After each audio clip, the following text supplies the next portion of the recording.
She destroyed her rival without saying a single word. No accusation. To no confrontation. No visible act of power. Just a silence that spread slowly across a crowded Tudor hall. Two women stood only steps apart. Yet the distance between them grew heavier with every second that passed. No bow was given. No smile appeared. And even the king chose not to speak. What began as stillness became something sharper. Something the entire court could feel, but no one dared to name. And by the time the moment ended, nothing looked different. Yet everything had already changed. Tonight, you will step into that silent battle and watch how power shifts without a single sound. So, before you feel comfortable, take a moment to like the video and subscribe to the channel. Only if your heart truly wants to. If you do like it, leave a little comment letting me know what time it is where you are. Now, dim the lights. Adjust the pillow to fit your head. Maybe turn on a fan to create a relaxing atmosphere. And let's begin this journey together tonight. If one were to arrive at the Great Hall just as the doors opened, it would seem at first like any other formal gathering. Orderly, controlled, almost too quiet to be real. People were already in place before anything began. Nobles stood along the long walls, their bodies angled just slightly toward the center, careful not to appear too attentive, yet unable to look away. Servants moved between them with lowered heads, their steps soft against the stone floor, as if even sound had to obey the rules of the room. The hall itself carried a kind of weight. Tall windows let in a pale, diffused light that never quite warmed the space. Candles burned in iron brackets, their flames steady, untouched by wind, casting shadows that did not flicker but settled. The long wooden tables had been cleared, leaving only open space. Space meant for presence, not comfort. And at the center of that space, without needing to move, the king existed as the fixed point around which everything else arranged itself. He did not need to speak. He did not need to gesture. His position alone created distance. People adjusted themselves in relation to him without thinking, standing straighter when they entered his line of sight, lowering their gaze when they drew too close, measuring every movement as if it might be remembered later. But on this day, something else held the room together. It was not announced.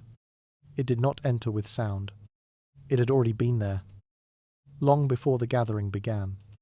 The tension between the wife and the mistress was not new. It had not started in this hall, and it would not end here. It lived in smaller moments that no one recorded, shared spaces that felt too narrow, conversations that ended too quickly, invitations that arrived late or not at all. It lived in the way people chose where to stand, in the way certain names were spoken with care, while others were avoided entirely, in the way attention shifted, slowly but noticeably, depending on who was present. From a distance, it would have been impossible to name. Up close, it was impossible to ignore. I find it difficult to imagine standing there without becoming part of it, to simply observe, knowing that every position in the room carried meaning, that where one stood, where one looked, even how long one hesitated before moving, all of it would be read by someone. The wife stood with certainty. Her place did not need to be explained. It was reinforced by everything around her: law, tradition, and expectation. She did not need to assert herself, because her presence already carried weight.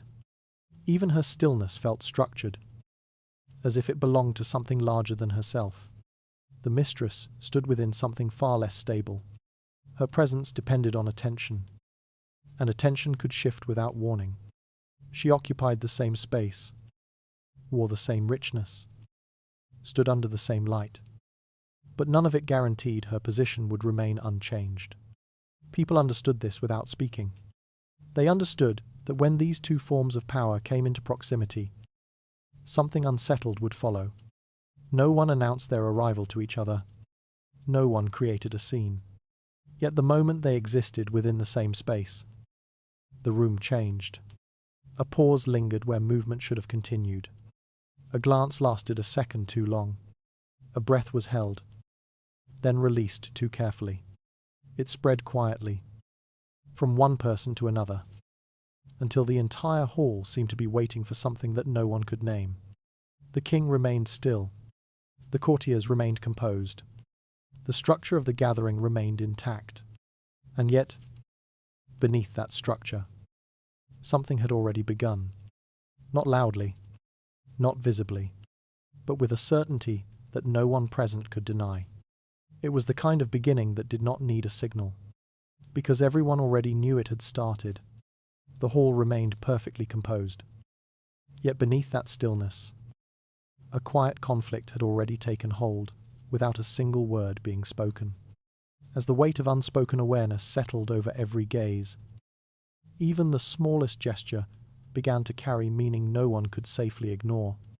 And in that fragile balance, it would soon become clear that what remained unsaid could alter everything without ever needing to be heard.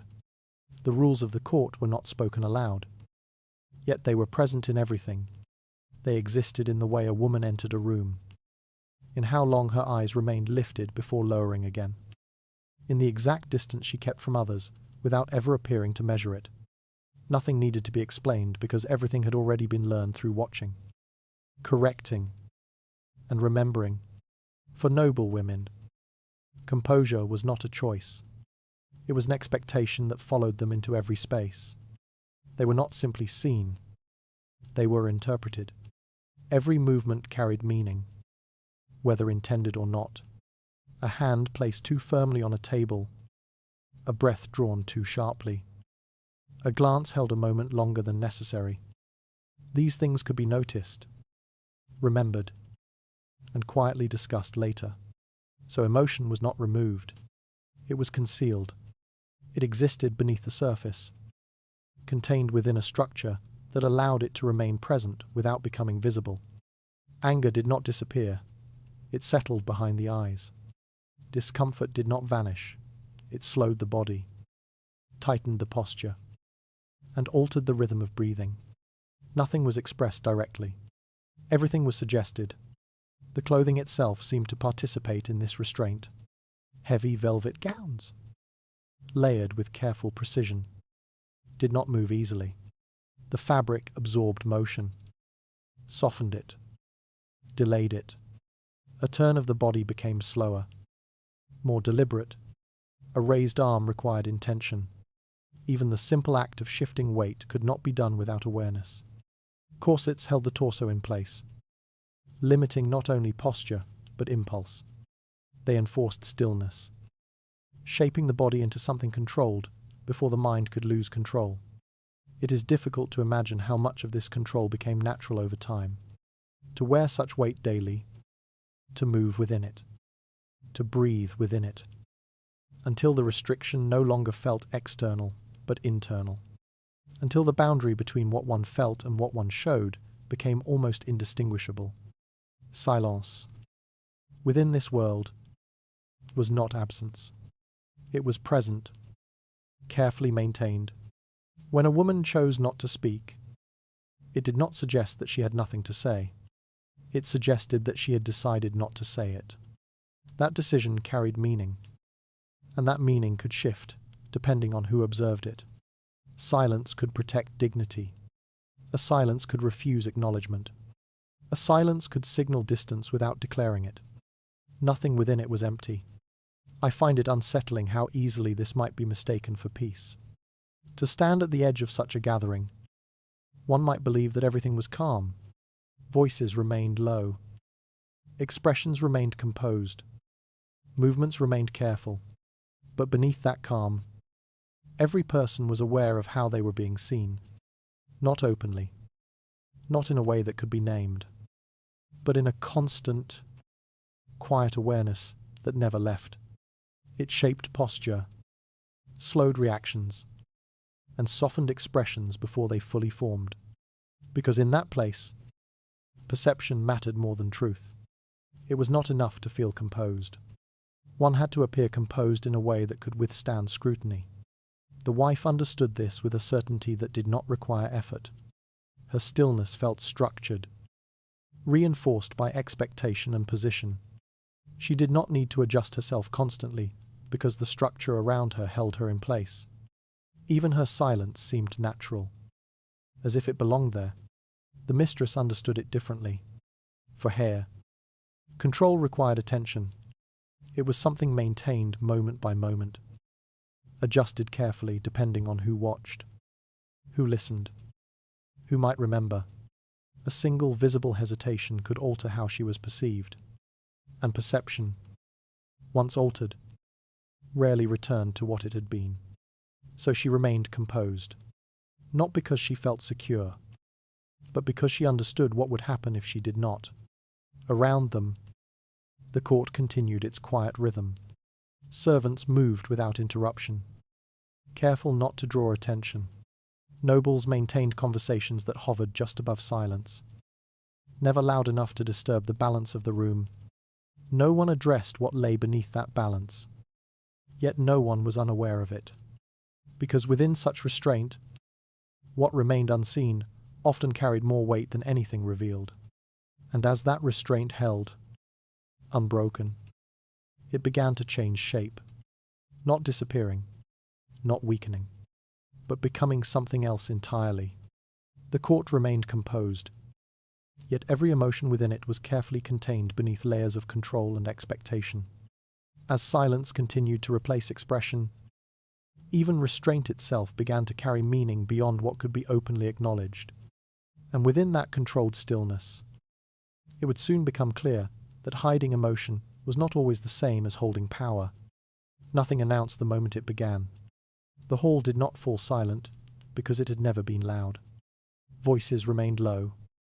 Movements remained measured. And the rhythm of the court continued, as it always had. Servants passed between figures without interruption. Candles burned without flicker. And the space held its shape. And yet, something within that shape had changed.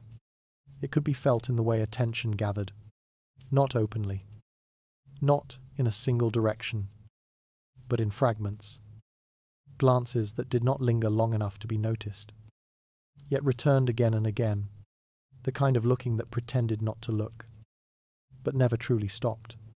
The wife stood as she had before, still, composed, unmoved. When she became aware of the mistress's presence, she did not turn toward it.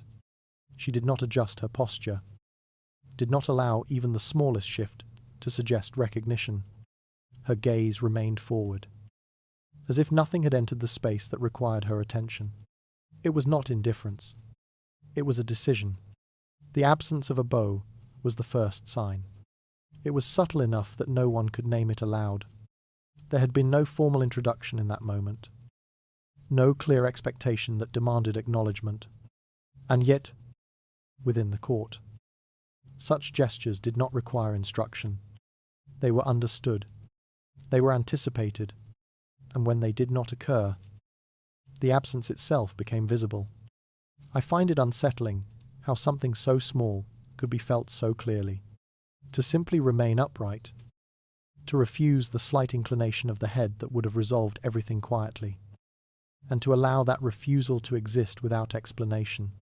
It created a pause, not in movement, but in understanding. The mistress did not respond immediately. She held her position, her posture unchanged, her expression carefully arranged into something that could not be easily read. There was no visible reaction, no outward sign that anything had been noticed. But she did not step forward. She did not offer the greeting that might have softened the moment. She did not close the distance. The absence of a smile followed.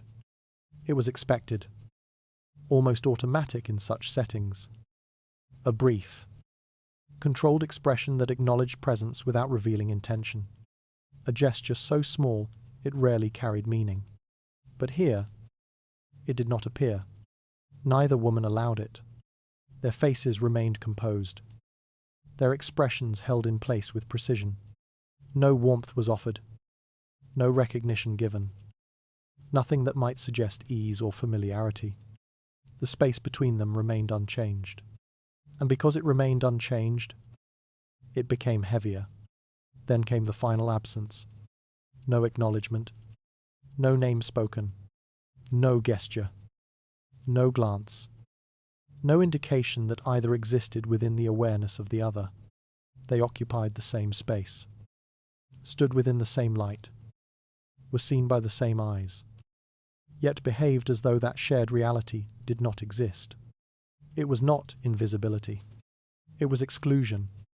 Around them, the court adjusted in ways that could not be traced.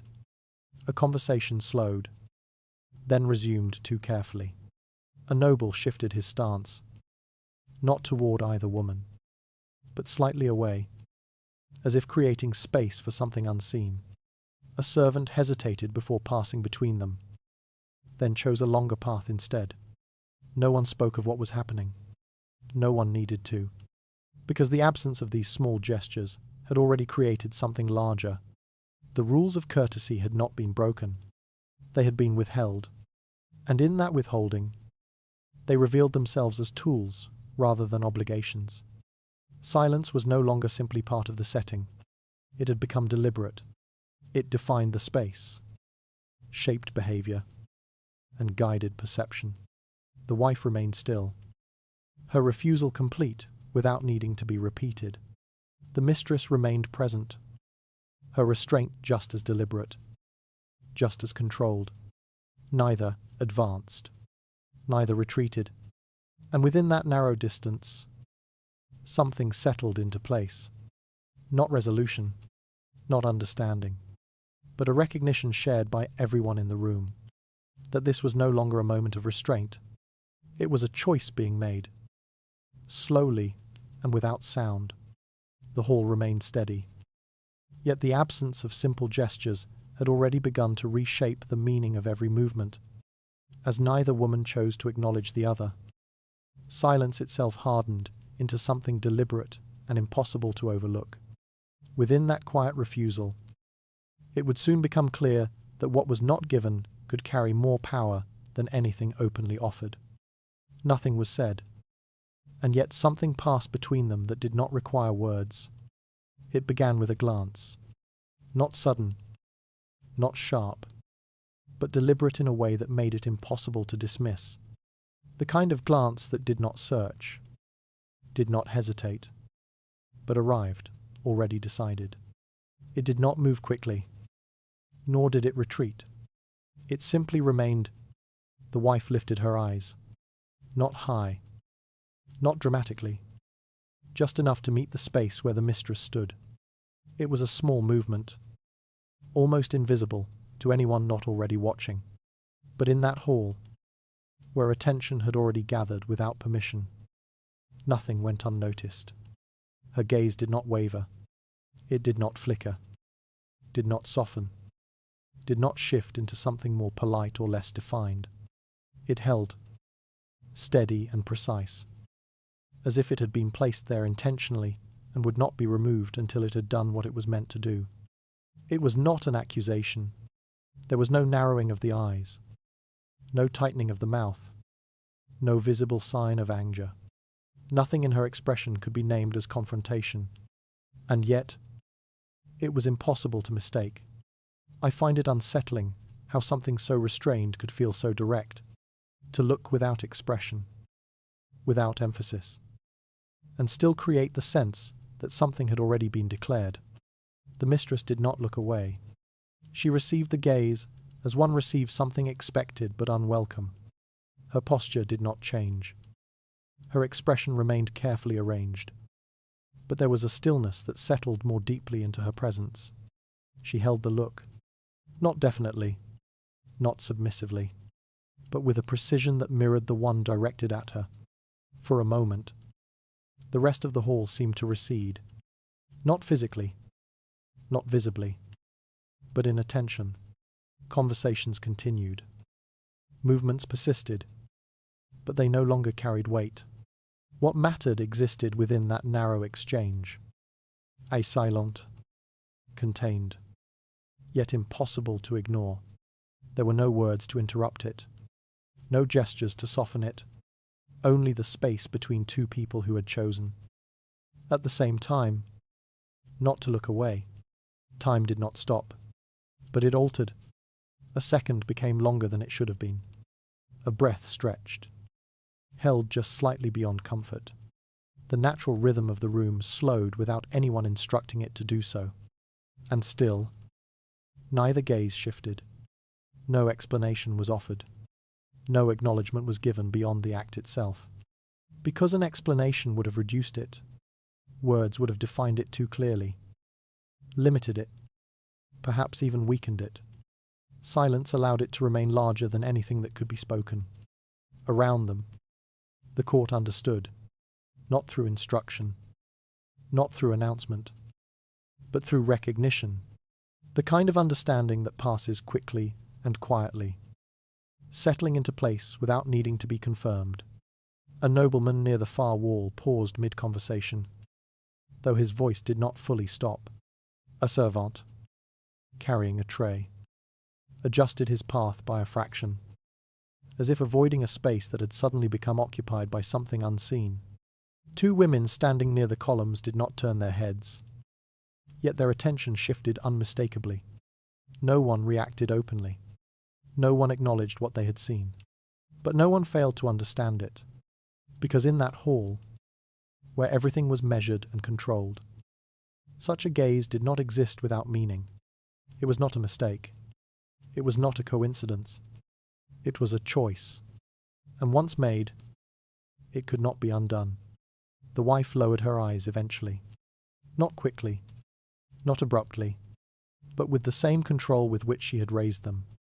The mistress remained still a moment longer, then allowed her gaze to drift, not away in retreat, but aside, as if nothing had been exchanged at all. The moment passed, or appeared to pass. The hall resumed its rhythm. Voices returned to their previous softness.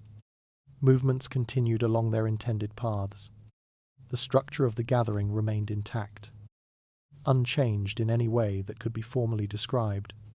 And yet, something had already been set in motion, not loudly, not visibly, but with a certainty that no one present could ignore. Nothing had been spoken, yet a single glance had already carried more weight than any accusation ever could. As that silent exchange settled into the awareness of the room, it began to reshape how every presence within it would be understood. In that moment, it became impossible to pretend that nothing had begun, even if no one chose to name it. She did not need to move to be recognized. Her place existed before she entered the room, and it would remain after she left. It was not dependent on attention, nor did it shift with favor.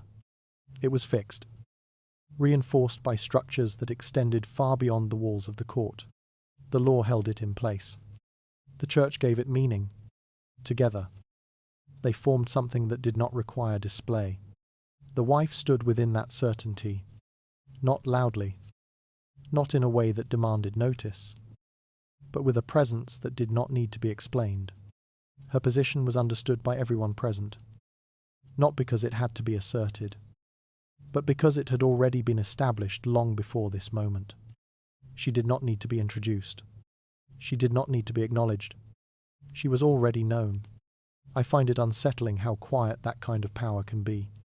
It does not announce itself, does not insist on being seen, yet it shapes the behavior of everyone around it. People adjust without realizing they have done so. They step slightly aside. They lower their voices. They wait, even when there is no instruction to wait. Because what she represents is not only herself, she stands as the visible form of something larger. Marriage, in that world, was not simply a personal bond. It was a structure that carried weight beyond the individuals within it. It connected families, secured alliances, and defined legitimacy. It created a framework through which everything else was measured, and she stood at its center, not because she had chosen it freely, perhaps, but because once placed there, she could not be easily removed. Her role was not temporary. It did not depend on affection, nor did it fade with time in the way other forms of attachment might. It endured. The Church ensured that endurance. It gave the union a permanence that could not be undone without consequence. Separation was not a simple matter of distance. It required justification, approval, and acknowledgement from authorities that did not act quickly or without reason. This made her position difficult to challenge. Not impossible, but costly, and cost, in that place, was always considered carefully. The mistress, by contrast, existed outside that structure. Her presence was real, visible, and often influential. But it was not anchored in the same way. It could expand, contract, or disappear, depending on forces that were less stable, less predictable. The wife did not need to compete with that. Not directly, because her power did not operate in the same space. It was slower, less visible, but more difficult to displace. She did not need to raise her voice. She did not need to claim attention. She did not need to remind anyone of who she was, because everything around her had already done that. Her stillness carried authority, not through force, but through recognition.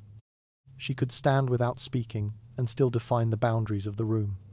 She could remain silent, and yet her presence would be felt in how others chose to act. It was not dominance. It was structured, and structure, once established, does not require constant reinforcement. It holds, even when not actively maintained. Around her, the court understood this instinctively. No one needed to be told where she stood. No one needed to be reminded of what she represented. Even those who did not favor her position could not ignore it, because it existed beyond preference, beyond personal feeling. It was part of the order that governed everything else. And that order, however quiet, however restrained, had a way of asserting itself without warning. She did not need to defend her place.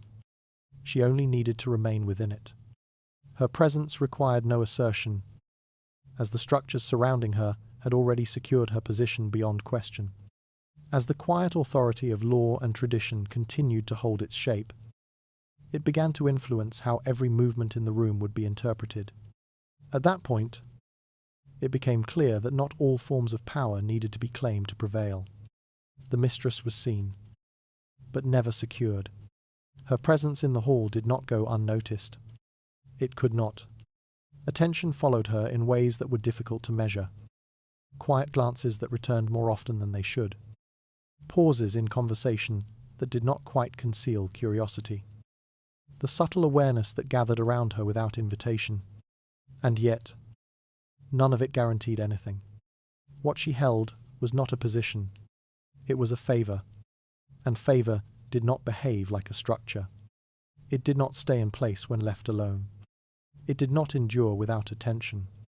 It shifted, quietly and without warning, shaped by moods that could not be predicted and decisions that were rarely explained. I find it unsettling how something so visible could remain so uncertain. To stand in a room where everyone sees you, where your presence carries weight, and yet to know that none of it is fixed. That what exists today might not exist tomorrow, and that no one would be required to explain why. The mistress understood this, not as a thought, but as a condition of being. Every movement carried intention, not because she wished it to, but because it had to. There was no space for carelessness, no moment where she could allow herself to forget how she was being perceived. A glance held too long might suggest confidence, or it might suggest presumption. A smile offered too easily might create warmth, or it might reveal a need. Nothing was simple. Everything required adjustment. Silence could not protect her in the same way it protected the wife. For the wife, silence rested on something solid. It existed within a structure that would hold even if nothing was done to maintain it. But for the mistress, silence risked being interpreted as absence, as hesitation, as the beginning of withdrawal. and withdrawal. Once noticed, rarely went unnoticed again. So presence had to be maintained. Carefully. Precisely. Not through force. Not through insistence. But through balance. The mistress did not move toward the wife. Yet she did not retreat. She did not seek attention openly. Yet she did not allow attention to drift away entirely. Her position existed within a narrow space where every decision could shift how she was understood, because to appear too confident was dangerous, and to appear uncertain was worse. The court understood this, though no one spoke of it. Observation settled around her differently, not as acknowledgement, not as acceptance, but as a quiet evaluation. She was not part of the structure that governed the room, and because of that, she was read more closely, not as something fixed, but as something that could change. And things that can change are always watched. I find it difficult to imagine the weight of that kind of attention, to exist in a place where nothing stabilizes, where every advantage must be held in place moment by moment, and where even stillness requires effort to maintain, because replacement was never far, not visible, not immediate, but always possible. There was always someone else who could be favored instead, someone whose presence might begin at the edges of the court and move inward slowly, almost imperceptibly. No announcement would accompany that shift. No declaration would make it official. It would simply happen. Attention would move, gradually, quietly, until one day, it no longer returned. The mistress understood this without needing to be reminded, and because of that, there could be no visible error. Composure was not only about dignity, it was protection.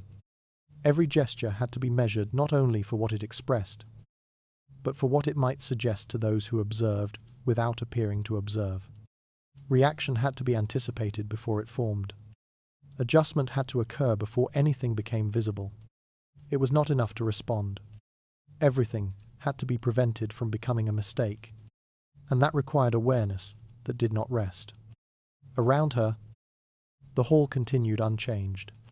The wife remained within certainty, held in place by structures that did not shift.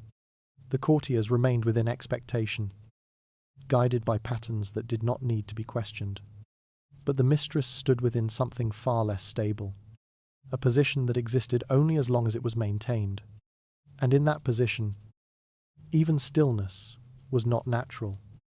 It was held, carefully, deliberately, as if the smallest release might allow everything to slip away. Her presence drew attention, yet nothing about it was ever secure enough to remain unchanged.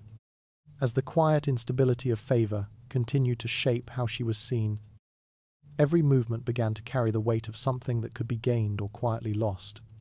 From that fragile balance, it would soon become clear how easily a place at court could begin to disappear without ever being openly taken away. A narrow space separated them. Only a few steps lay between where they stood, a distance so slight that it could have been crossed without effort, without notice, without consequence in any ordinary setting. It was the kind of space that usually disappeared the moment it was recognized. But here, it remained, not because it could not be closed, but because it was not.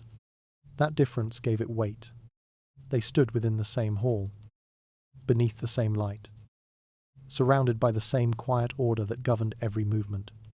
Nothing in their position broke the structure of the room.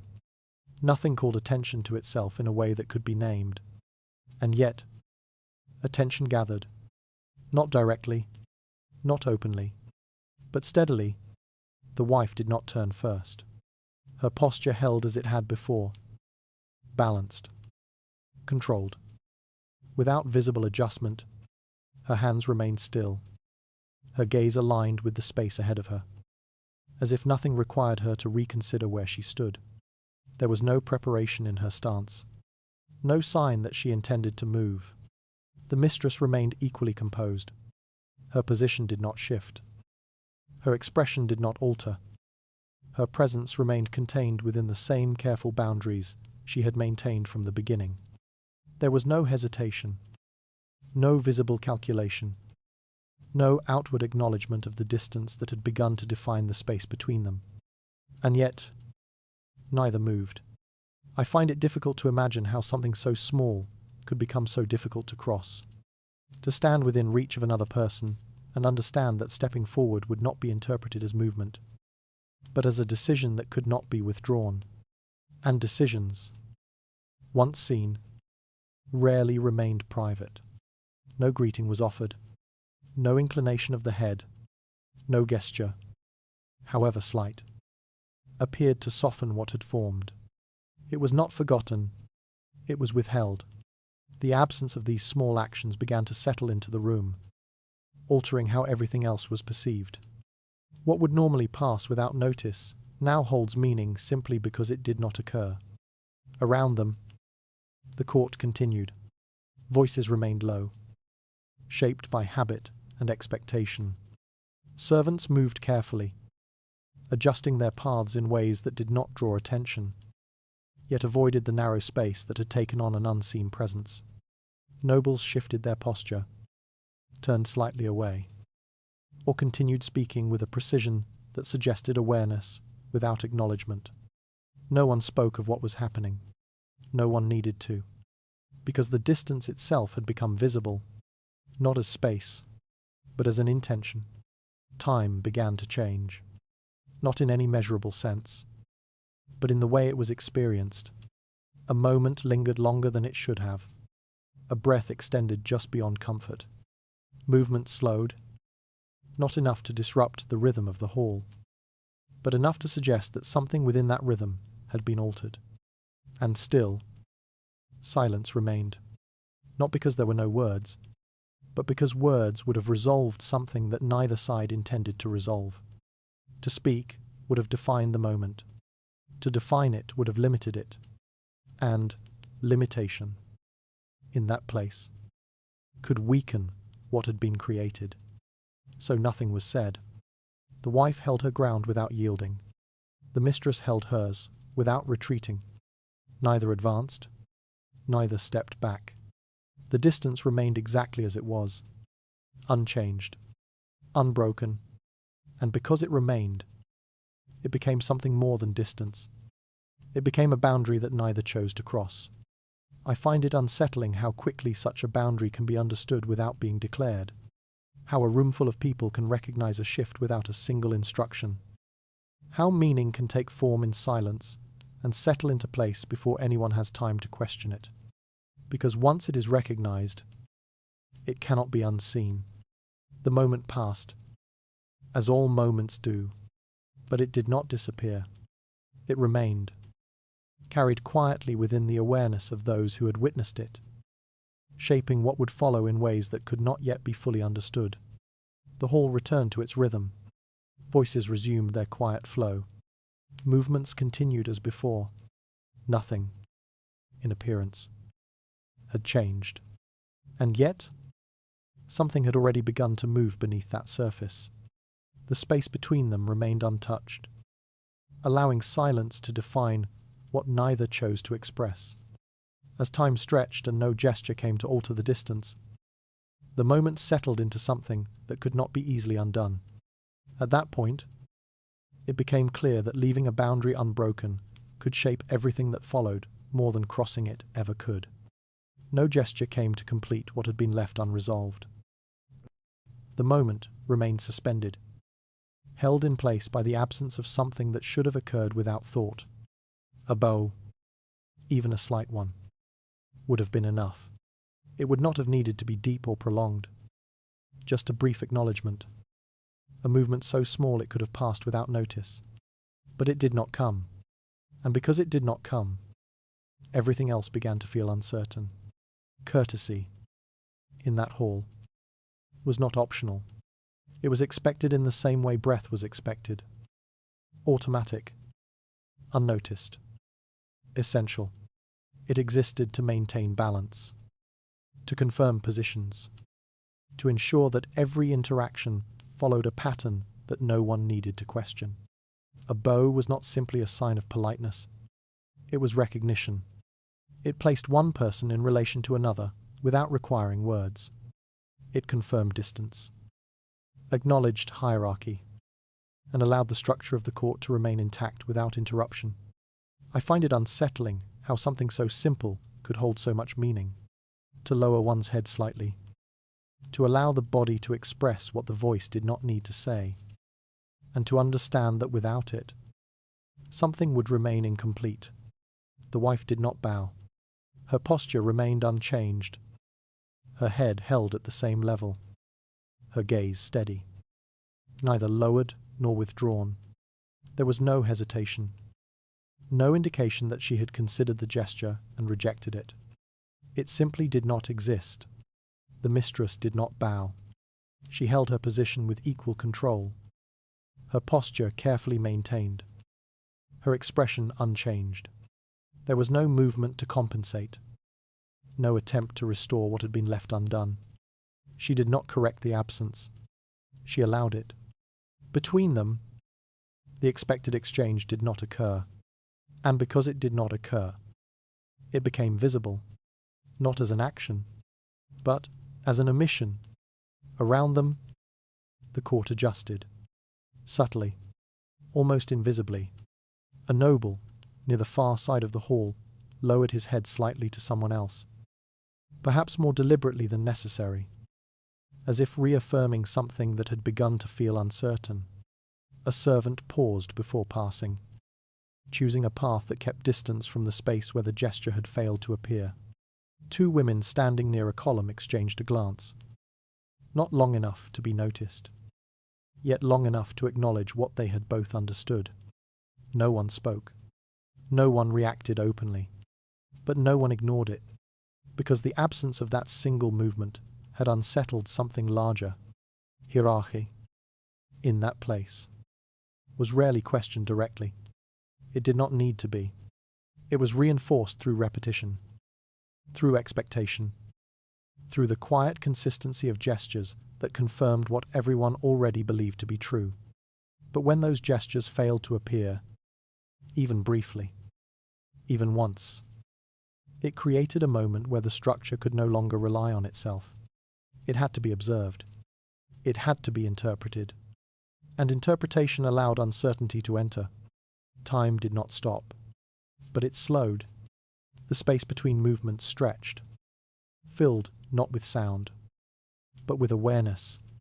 People continued what they were doing, yet not in the same way as before. Every action seemed slightly more deliberate, as if measured against something that had shifted without warning. The king remained silent. He did not intervene, did not correct, did not restore the order that had been left suspended. His stillness did not resolve the moment. It allowed it to continue, and because he did not act, no one else could. The wife remained upright. The mistress remained composed. Neither lowered her head. Neither chose to yield. And within that shared refusal, something settled into place. No agreement. Not resolution. But recognition. I find it difficult to imagine how quickly such recognition spreads. How an entire room can understand that something has been challenged without anyone naming it. Without any declaration. Without any visible sign beyond what did not happen. Because once it is understood, it cannot be undone. The moment passed, as all moments do, but it did not disappear.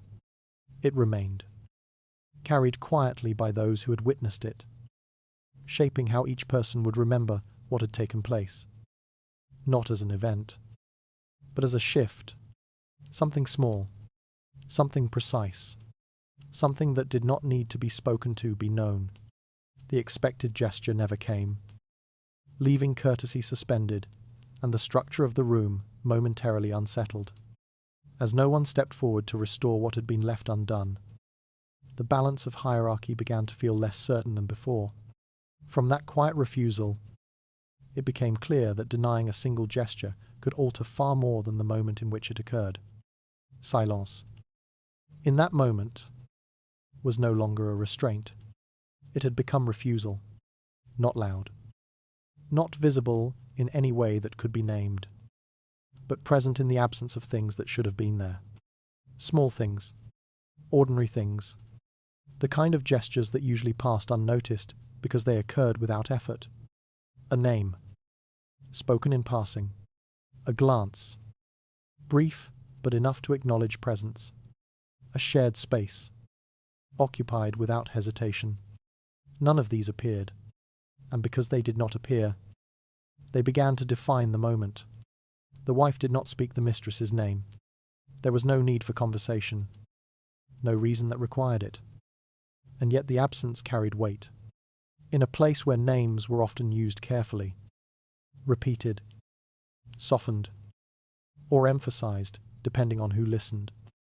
The decision not to use one at all could not be mistaken. It removed recognition, not openly, but completely. I find it unsettling how easily a person can be present and yet not acknowledged. To stand within sight, within hearing, within the same narrow space, and still be treated as if that presence does not require confirmation. It is not invisibility. It is something colder. The mistress did not attempt to correct it. No word was offered to draw attention. No movement made to create necessity. She did not step into conversation, did not place herself where her presence would have to be recognized. She remained where she was, seen, but not named. The absence of eye contact followed. It was not avoidance in the obvious sense. Neither turned away sharply. Neither made an effort to look elsewhere with urgency. Their gazes moved as expected, aligned with the structure of the room, resting where they should, shifting when required. But they did not meet. Not again.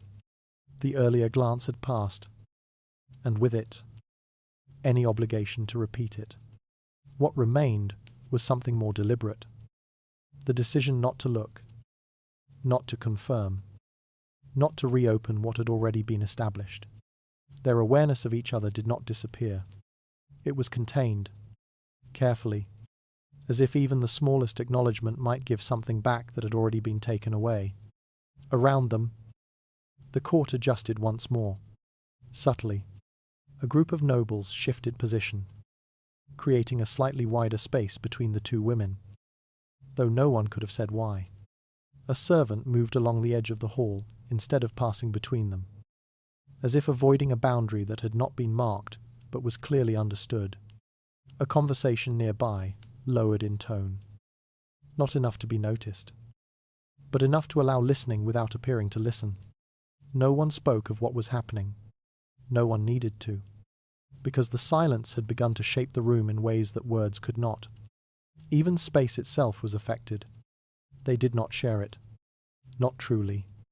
Though they stood within the same hall, beneath the same light. Their presence did not overlap. They occupied separate areas, not defined by walls or distance, but by something less visible and more precise. A line had formed, not drawn, but held. I find it difficult to imagine how such a line becomes so clear without ever being marked. How everyone present can sense where it lies, adjust to it, and respect it without instruction. Because once it is understood, it does not need to be explained. It simply exists. The wife remained within her place. The mistress remained within hers. Neither crossed into the other's space. Neither acknowledged the boundary. And yet, both upheld it. The silence continued. Not empty, not passive, but active in the way it excluded. It denied. It was removed without needing to take. And within that removal, something changed. Not visibly. Not in a way that could be recorded, but in a way that could be felt by everyone present. Silence no longer concealed emotion, but instead became a deliberate refusal to recognize what stood directly before it. As names went unspoken and glances were withheld, the separation between them began to take on a form that no one could ignore. In that quiet exclusion, it would soon become clear how easily a presence could be erased without ever leaving the room. The silence did not remain contained between them. It moved, not quickly, not in a way that could be traced, but steadily, passing from one presence to another, until it no longer belonged to a single moment or a single exchange. What had begun as distance between two figures now settled into the room itself, shaping how everything was seen. And in that shift, attention began to change direction. The king, who had once defined the center of the hall without effort, was no longer the only point around which awareness gathered. He remained seated, unmoved, positioned exactly as he had been from the beginning. And yet, something about that position had altered, not in authority, but in perception. I find it unsettling how easily the gaze of a room can shift without anyone choosing it. How attention, once fixed, can begin to move in quiet increments, until what once felt certain no longer holds in the same way. He did not speak. He did not intervene. No gesture came from him to restore what had been left unresolved. The silence that had formed between the two women remained untouched, uncorrected, allowed to continue without direction. And because he did not act, he became part of what was being observed. Not openly, not directly, but unmistakably. The nobles did not turn toward him all at once. They did not stare, did not shift their bodies in a way that would suggest focus. Their attention moved in fragments, glances that lingered a fraction longer than necessary, subtle pauses that aligned with his stillness. The quiet awareness that something now depended on what he did not do. They watched him, not as subjects, but as witnesses. I find it difficult to imagine the weight of that kind of observation, to remain still, knowing that stillness is being interpreted, to say nothing, and yet feel that silence expanding beyond its original meaning. Because silence, once shared, does not remain neutral. It begins to reveal. Around him, the court adjusted its rhythm once more. Conversations did not stop. They lowered. Voices softened further. Words chosen with more care, as if sound itself might disturb something that had not yet settled. The usual ease of exchange disappeared, replaced by something more cautious, more aware, and beneath those conversations, something else moved. Whispers, not loud enough to be heard clearly, not directed enough to be traced, but present in the way sound gathered and dispersed without form. Small fragments of thought, passed quietly, not to intervene, but to understand. No one stepped forward. No one offered a resolution. Intervention, in that moment, would have required certainty. Certainty about what had happened, about what should be done, about where each person stood within the structure that had begun to shift. And certainty was no longer available. So they did not act. They watched. The tension spread, not as a conflict, but as awareness. It reached the edges of the hall, settled into the spaces between people, and altered how each movement was made. A servant carrying a tray adjusted his steps, slower than before. A noblewoman lifted her hand, then lowered it again, without completing the gesture she had intended. Everything continued, but not in the same way, because something had been introduced into the room that could not be removed. Uncertainty, not loud, not visible, but present in the way everyone began to consider what had not yet been decided. The king remained where he was, silent, unchanged, and yet no longer untouched by what had unfolded, because his silence, like theirs, had become part of the moment. Not absence, but presence, held in place, observed, interpreted.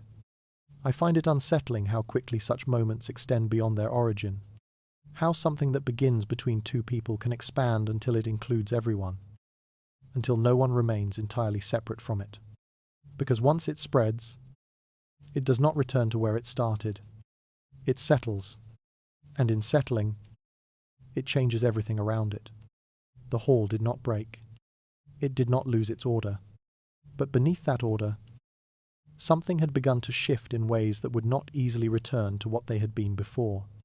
The silence no longer belonged to them alone, but had spread across the room, drawing even the king into its quiet tension.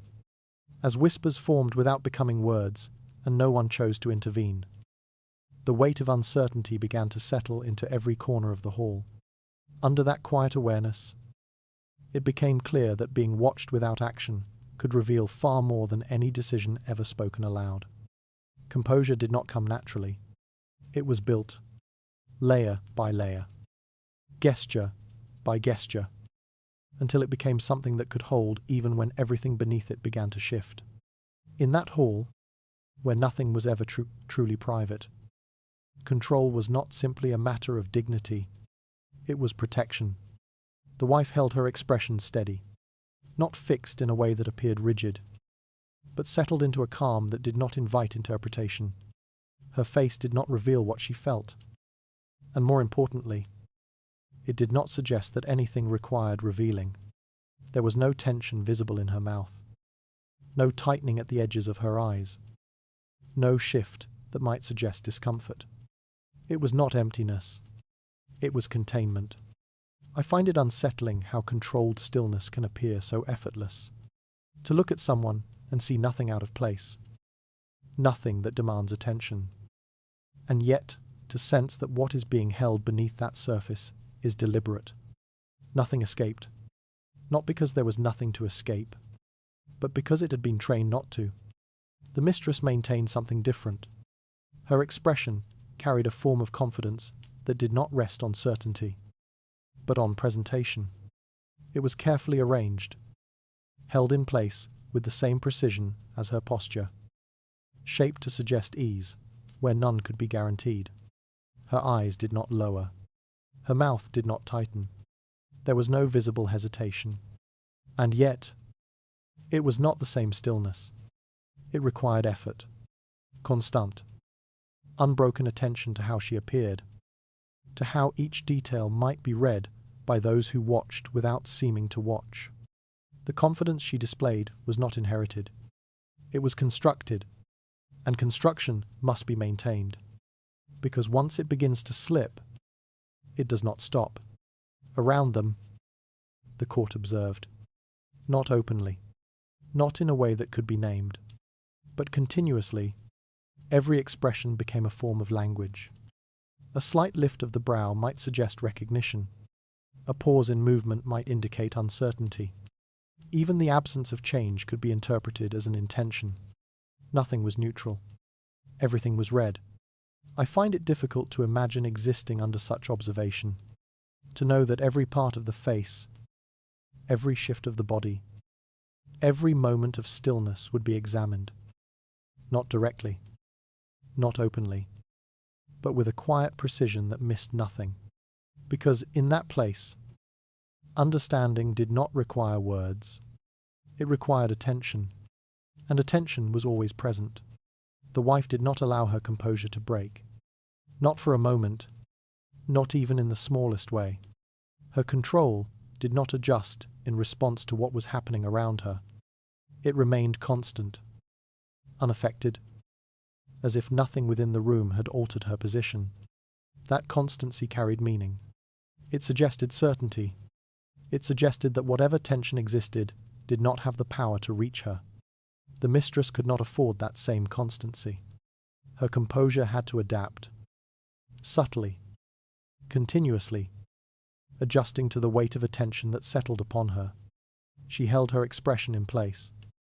But beneath it, awareness moved quickly, measuring, correcting, anticipating. There was no space for error, because an error, once visible, would not be ignored. A single misplaced reaction could be remembered. A single visible hesitation could be interpreted. And interpretation, once formed, would not easily change. So she held herself together, carefully, deliberately, as if every part of her presence depended on what she did not allow to appear. The silence around them did not ease. It intensified, because the more controlled their expressions became, the more attention they drew. Not through movement, not through sound, but through the precision of what was being withheld. People noticed. Not directly, but unmistakably. A noble shifted slightly, as if adjusting his view without turning his head. A servant paused for a fraction of a moment longer than necessary before continuing. A woman near the edge of the hall lowered her gaze, though nothing had been said to require it. The room understood, without instruction, without confirmation, because in a place where everything was measured, even stillness became a signal. And once it was seen, it could not be unseen. Their expressions remained controlled. Yet that very control began to draw attention rather than conceal it. As every detail of their composure was quietly examined, even stillness became something that could be interpreted and judged. Within that careful observation, it would soon become clear that what they refused to reveal might speak louder than anything they allowed to be seen. Nothing softened the space between them. It remained exactly as it had been, measured, controlled, and untouched by the small gestures that usually allowed tension to dissolve without being noticed. A smile, even a brief one, would have been enough. Not warmth, not reconciliation, just the suggestion of ease. But it did not appear, and because it did not appear, the absence began to settle into the room. A smile, in that place, was rarely questioned. It existed as part of the structure of interaction, a quiet signal that acknowledged presence without requiring anything further. It did not need sincerity. It did not need depth. It simply needed to exist. And when it did not, something remained unfinished. The wife did not smile. Her expression remained as it had been, composed, balanced, without strain. There was no hardness to it, no visible resistance. But neither was there any softening. Her face did not change to accommodate the moment. It held. I find it unsettling how a face can remain so still and yet carry so much meaning. To offer nothing, not even the smallest adjustment, and in doing so, to make that absence impossible to ignore. The mistress did not smile. Her expression remained carefully arranged. Her confidence held in place. Her composure intact. But where a smile might have bridged the space, nothing emerged to replace it. No gesture came to fill what had been left open. No adjustment softened the distance. She held her expression as it was, and because she held it, the distance remained. Between them, the space did not change. It did not close. It did not shift. It remained exactly as it had been.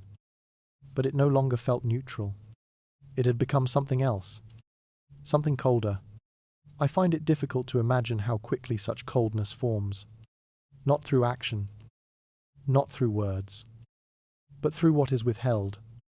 A space that could have been eased remains untouched. And in remaining untouched, it begins to define itself. The court felt it, not as a disruption, but as a presence. A nobleman near the far end of the hall allowed his expression to settle more carefully than before, as if adjusting to something he could not fully see.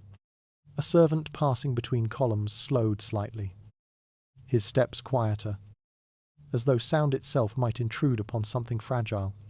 Two women standing near a carved chair did not speak, though they had been speaking moments before. No one acknowledged what was happening. No one needed to, because the absence of that single gesture had altered the atmosphere in ways that required no explanation. Reconciliation, even in its smallest form, had not been offered. And because it had not been offered, it could not be assumed. The possibility of ease disappeared. Not dramatically, not completely, but enough. Enough for the room to adjust. Enough for every movement to become slightly more careful, slightly more measured, slightly more aware of what might follow. The wife remained unchanged. The mistress remained composed.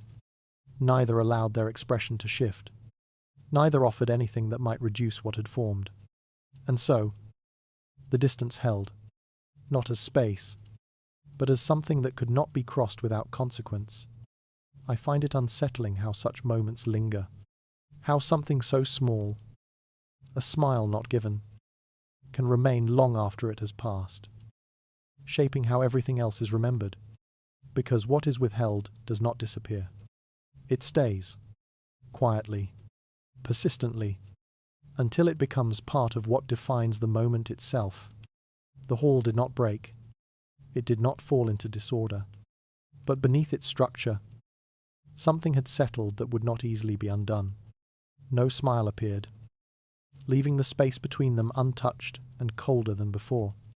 As no gesture came to ease what had formed, the distance began to settle into something that could not be quietly resolved. Beyond that stillness, it would soon become clear that what was withheld in a single moment could shape everything that followed. Presence did not require movement.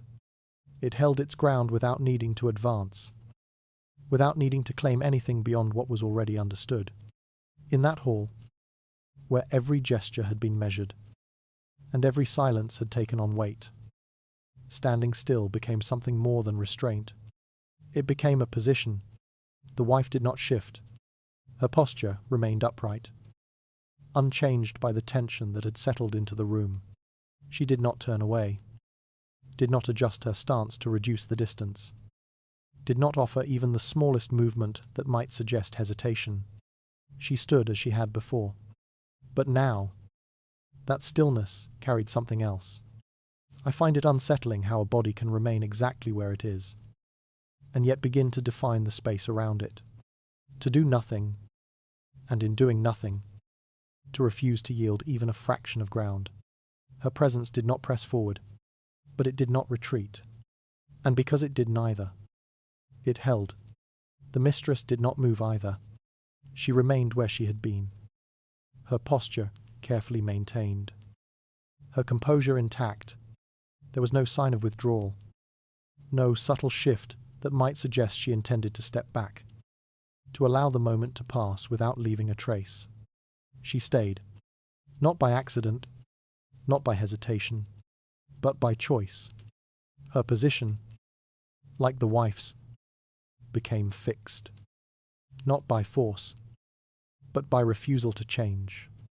Between them, the space remained unchanged, and because it remained unchanged, it became defined, not as a distance, but as something held in place by both sides. I find it difficult to imagine the weight of that shared stillness, to stand within reach of another person and understand that neither of you will move. Not because you cannot, but because movement itself would mean something that neither is willing to concede. Around them, the court adjusted once again, not visibly, not in any way that could be named, but in the way attention settled more firmly, in the way movements slowed just enough to suggest awareness without acknowledgement. Conversations continued, but with a carefulness that had not been present before. Everyone understood what was happening. No one spoke of it, because what was taking place did not require explanation. It was visible in what did not change. The wife did not lower her stance. The mistress did not step aside. Neither allowed the moment to resolve through retreat. And in that shared refusal, something took shape.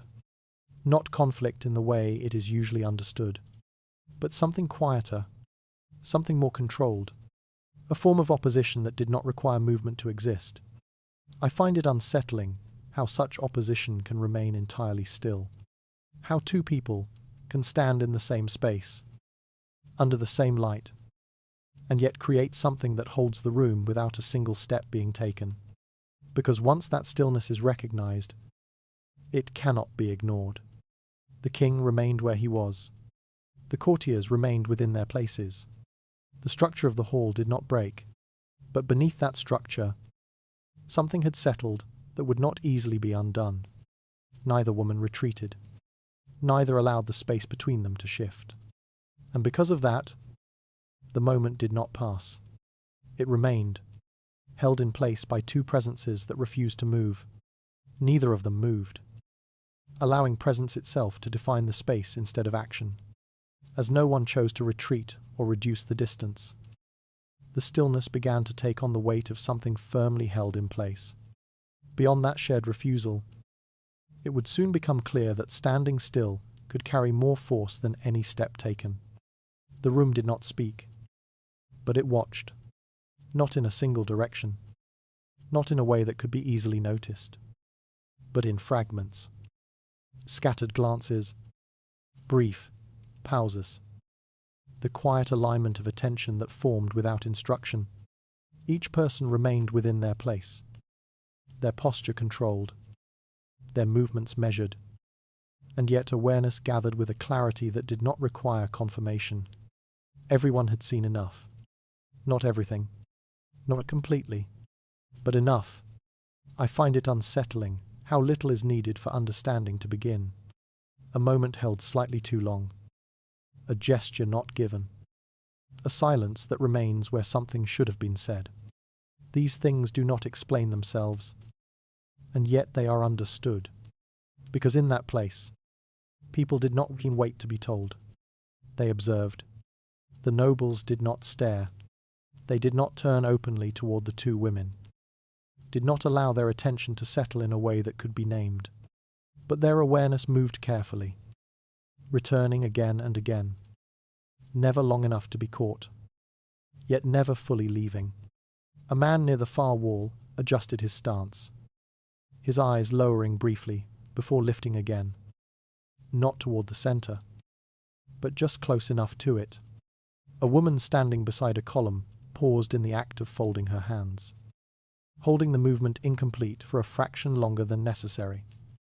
A servant slowed his pace, then resumed it, as though nothing had changed. No one was watching. And yet, everyone was. The moment extended, not through action, but through attention. It existed within the way people began to interpret what they had seen, filling the silence with meaning that did not need to be spoken aloud. Each person carried their own understanding, shaped by what they had noticed, by what they believed they had understood. And that understanding began to move, quietly, without form. Rumor did not begin as speech. It began as recognition.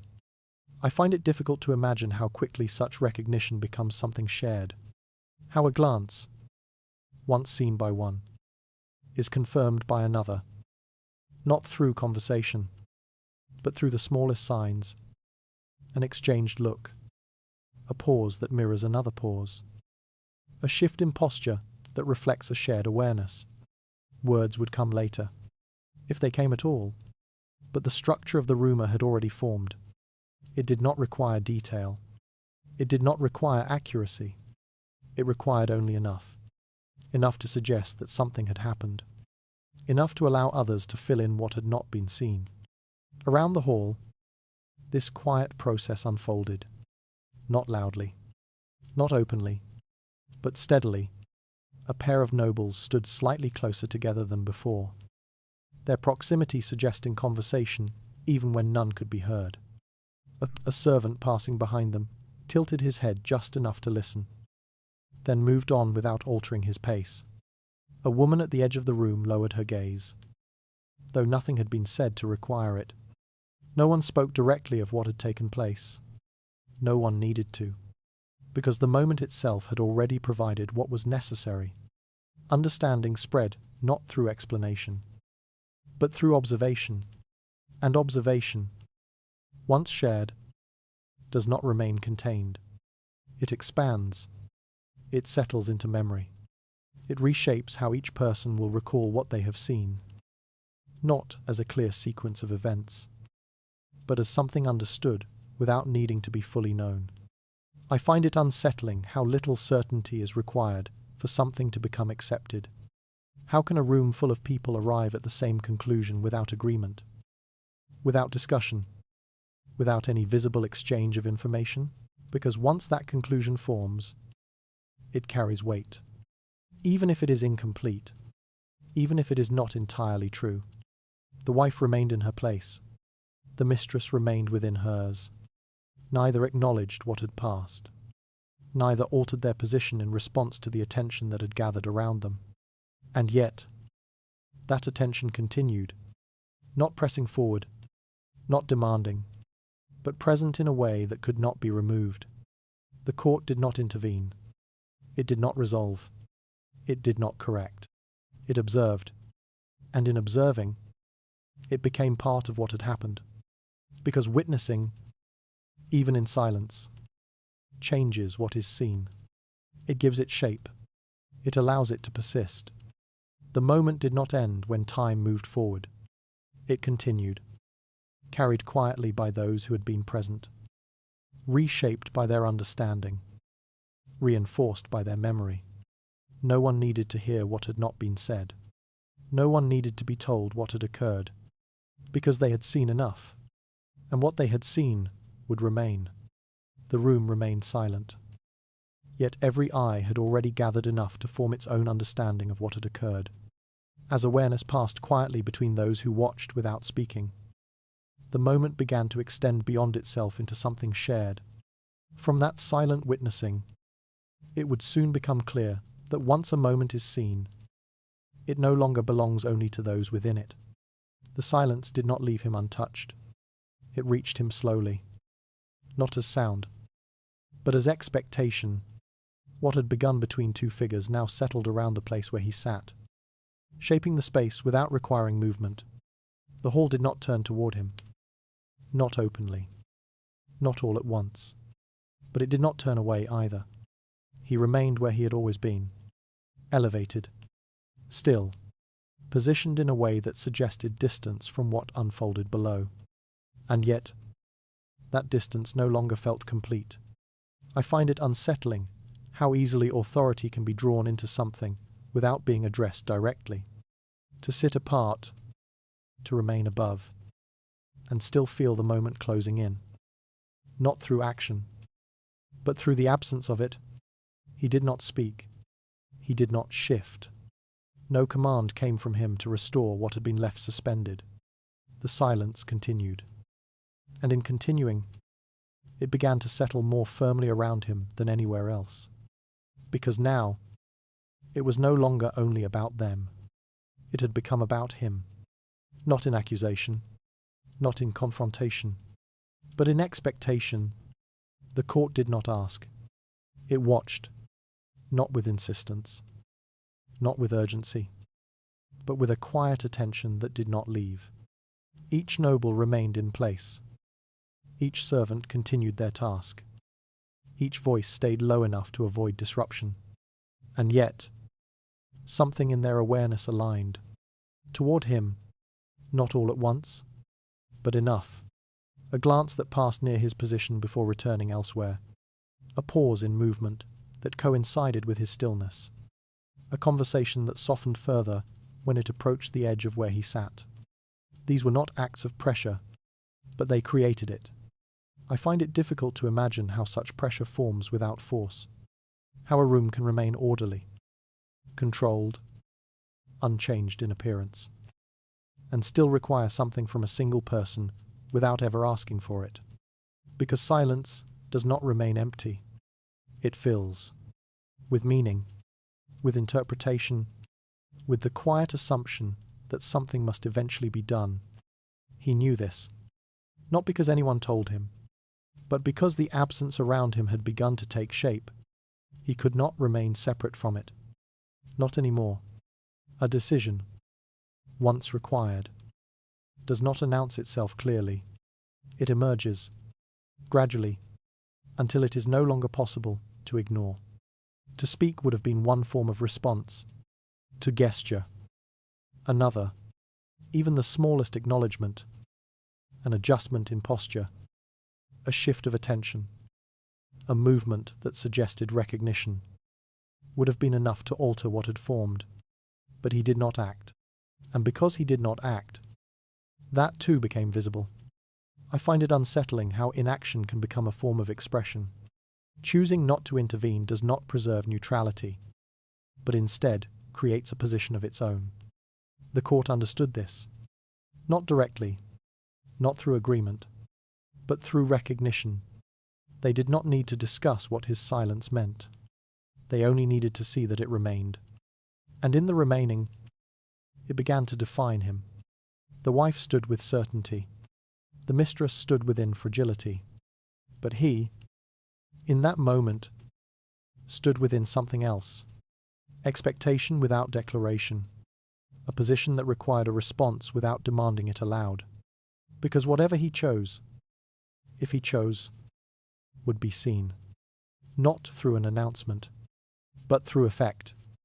If he acknowledged one, even slightly, the balance would shift. If he remained distant, the distance would carry meaning. If he continued to do nothing, that nothing would remain empty. It would become something others would understand in their own way. I find it difficult to imagine how power feels under such conditions. To hold authority, and yet be observed not for what is done, but for what is withheld.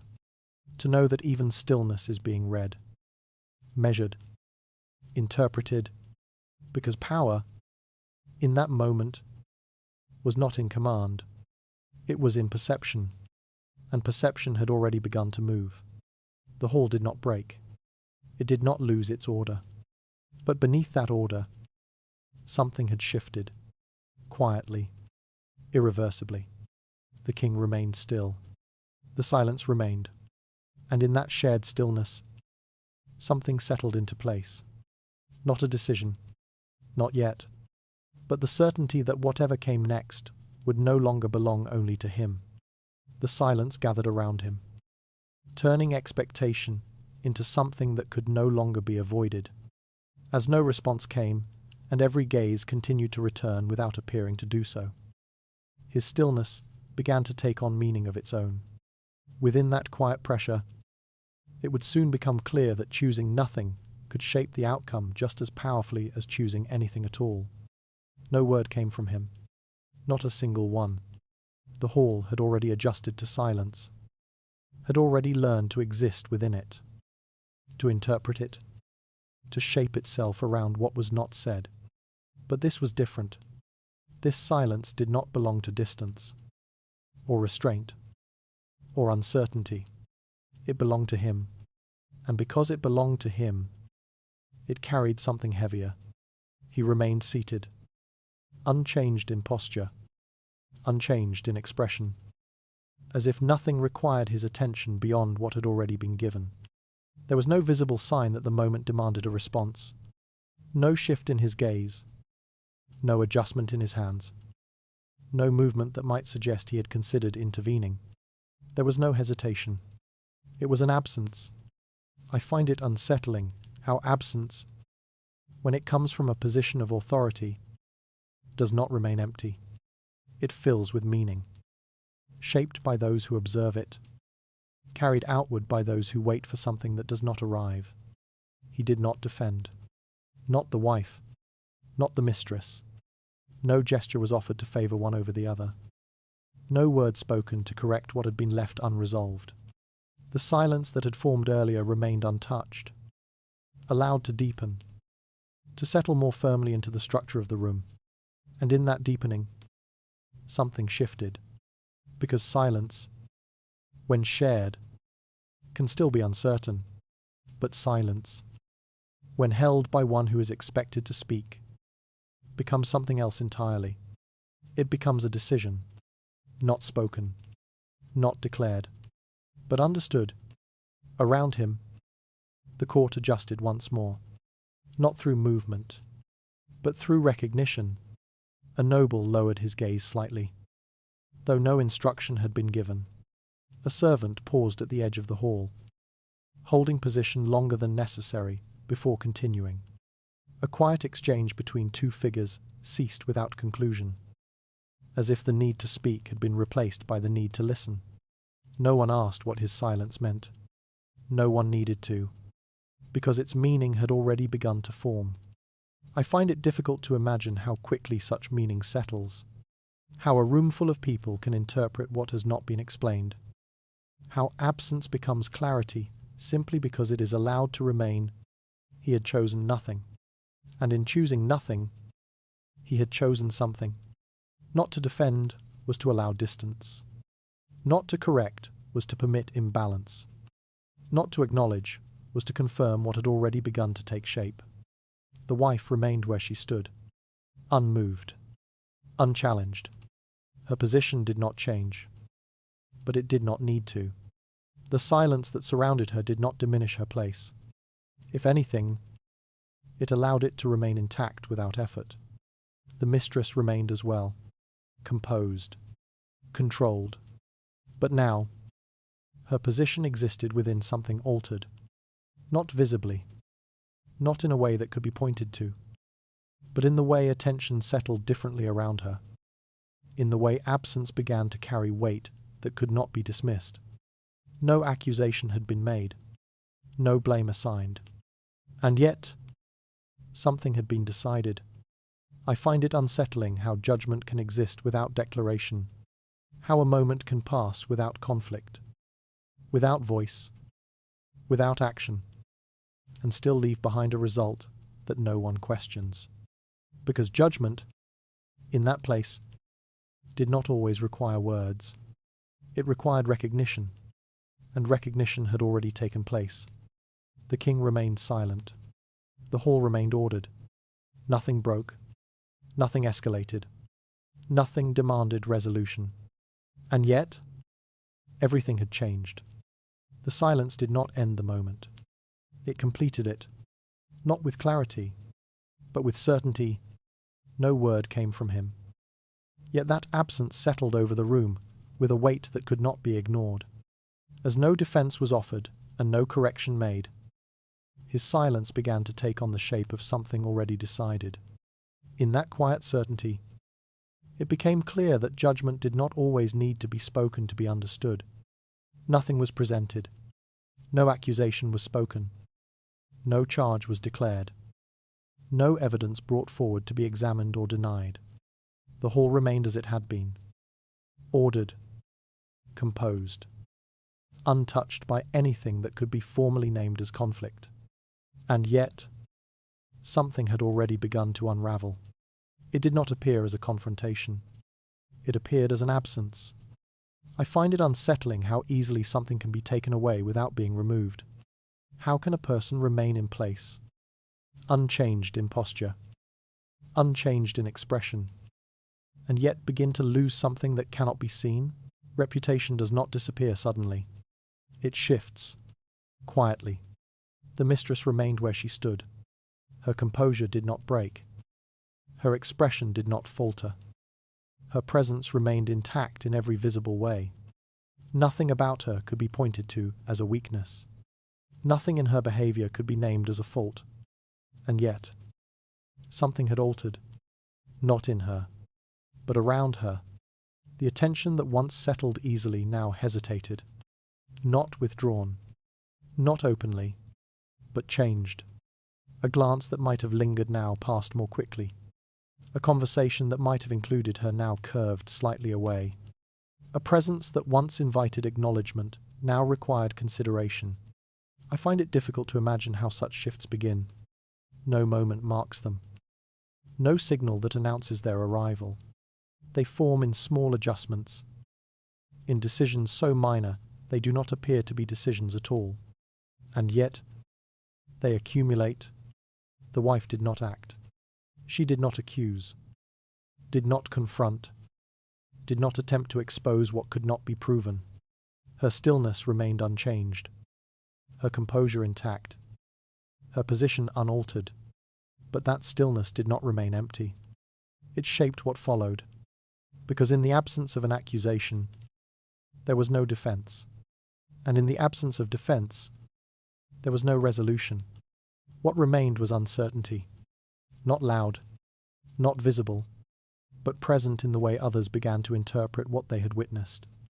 I find it unsettling how interpretation can replace fact so easily, how a moment without explanation becomes filled with meaning, not because it has been proven, but because it has been seen, and once seen, it does not need to be proven. The court did not speak. It did not gather, did not question, did not attempt to clarify what had occurred. There was no inquiry, No demand for explanation. No effort to establish truth. Because truth, in that place, was not always required. Perception was enough. Around the hall, this perception began to take shape. A noble woman adjusted her position slightly, creating distance where none had existed before. A man who had once spoken freely now chose his words more carefully, as if aware that something unspoken required caution. A servant, passing near, lowered his gaze more quickly than necessary, as though avoiding something that could not be named. No one declared a change, but everyone responded to it. The mistress remained composed. She did not react to the shift, did not attempt to correct it, did not move to reclaim what had begun to slip. Her stillness held, her presence maintained, her expression unchanged. And yet, the space around her had altered. I find it difficult to imagine how such an alteration feels. To remain exactly as one was, and yet to sense that the ground beneath that presence has begun to move.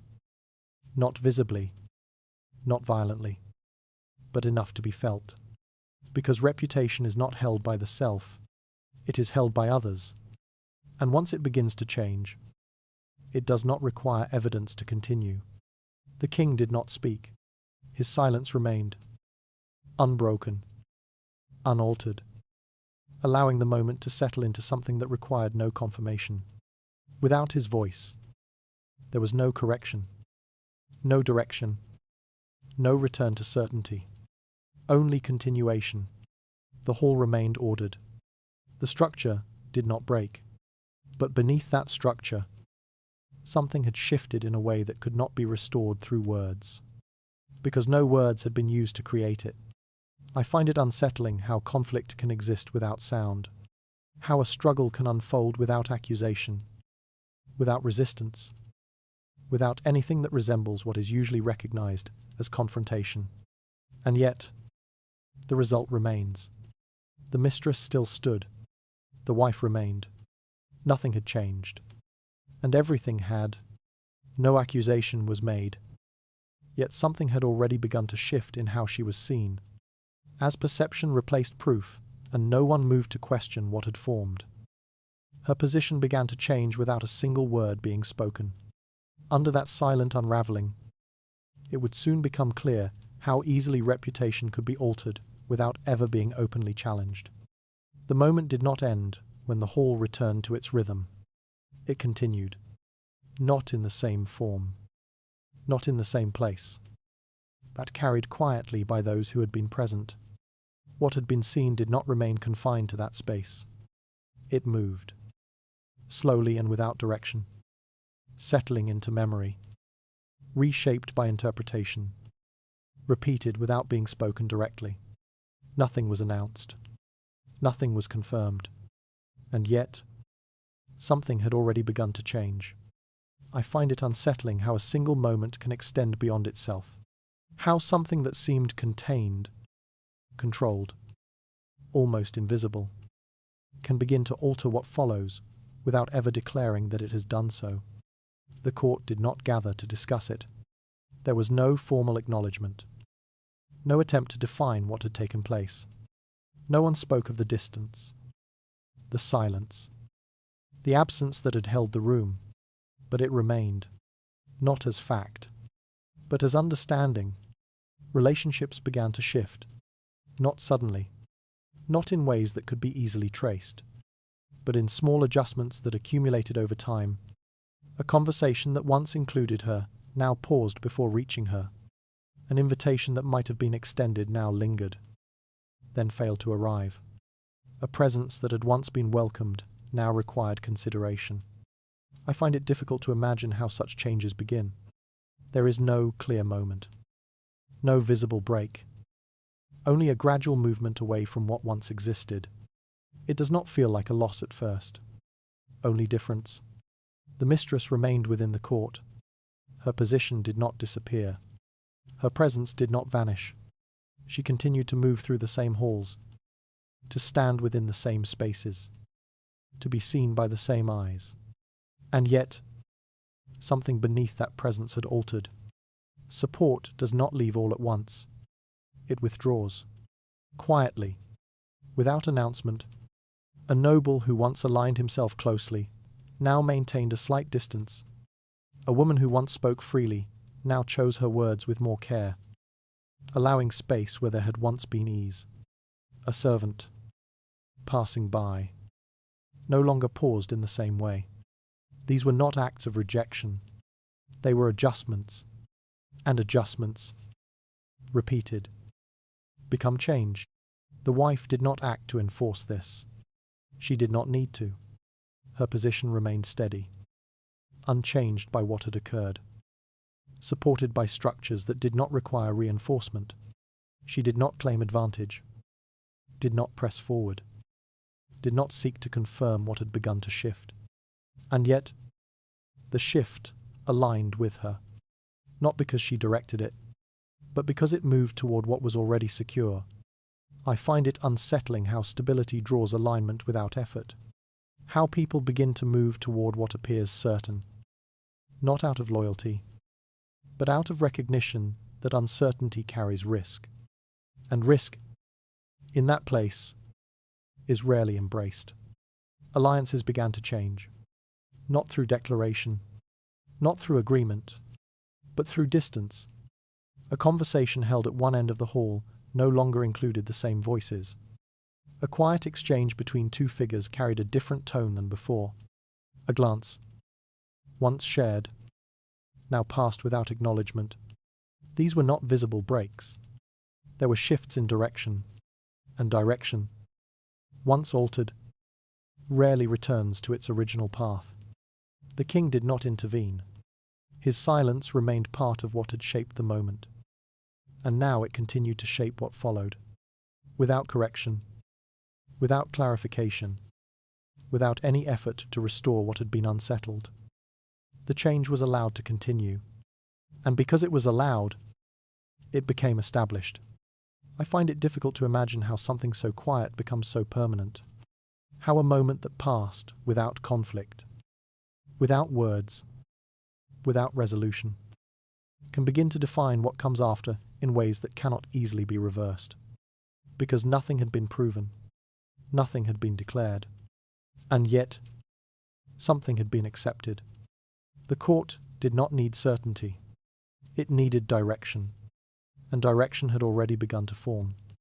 The mistress did not fall, not visibly, not immediately, but the ground beneath her shifted, not enough to be seen, but enough to be felt, and once felt, it could not be ignored. The hall remained, the structure held, everything appeared unchanged. And yet, beneath that appearance, something had already moved too far to return. The moment passed without declaration, yet its effects continued to shape how each presence within the court was understood. As alliances shifted quietly and distance replaced what had once been familiarity, the balance of support began to change without needing to be announced. In that gradual movement, it would soon become clear how a single, silent moment could alter far more than anyone had expected. Nothing was declared.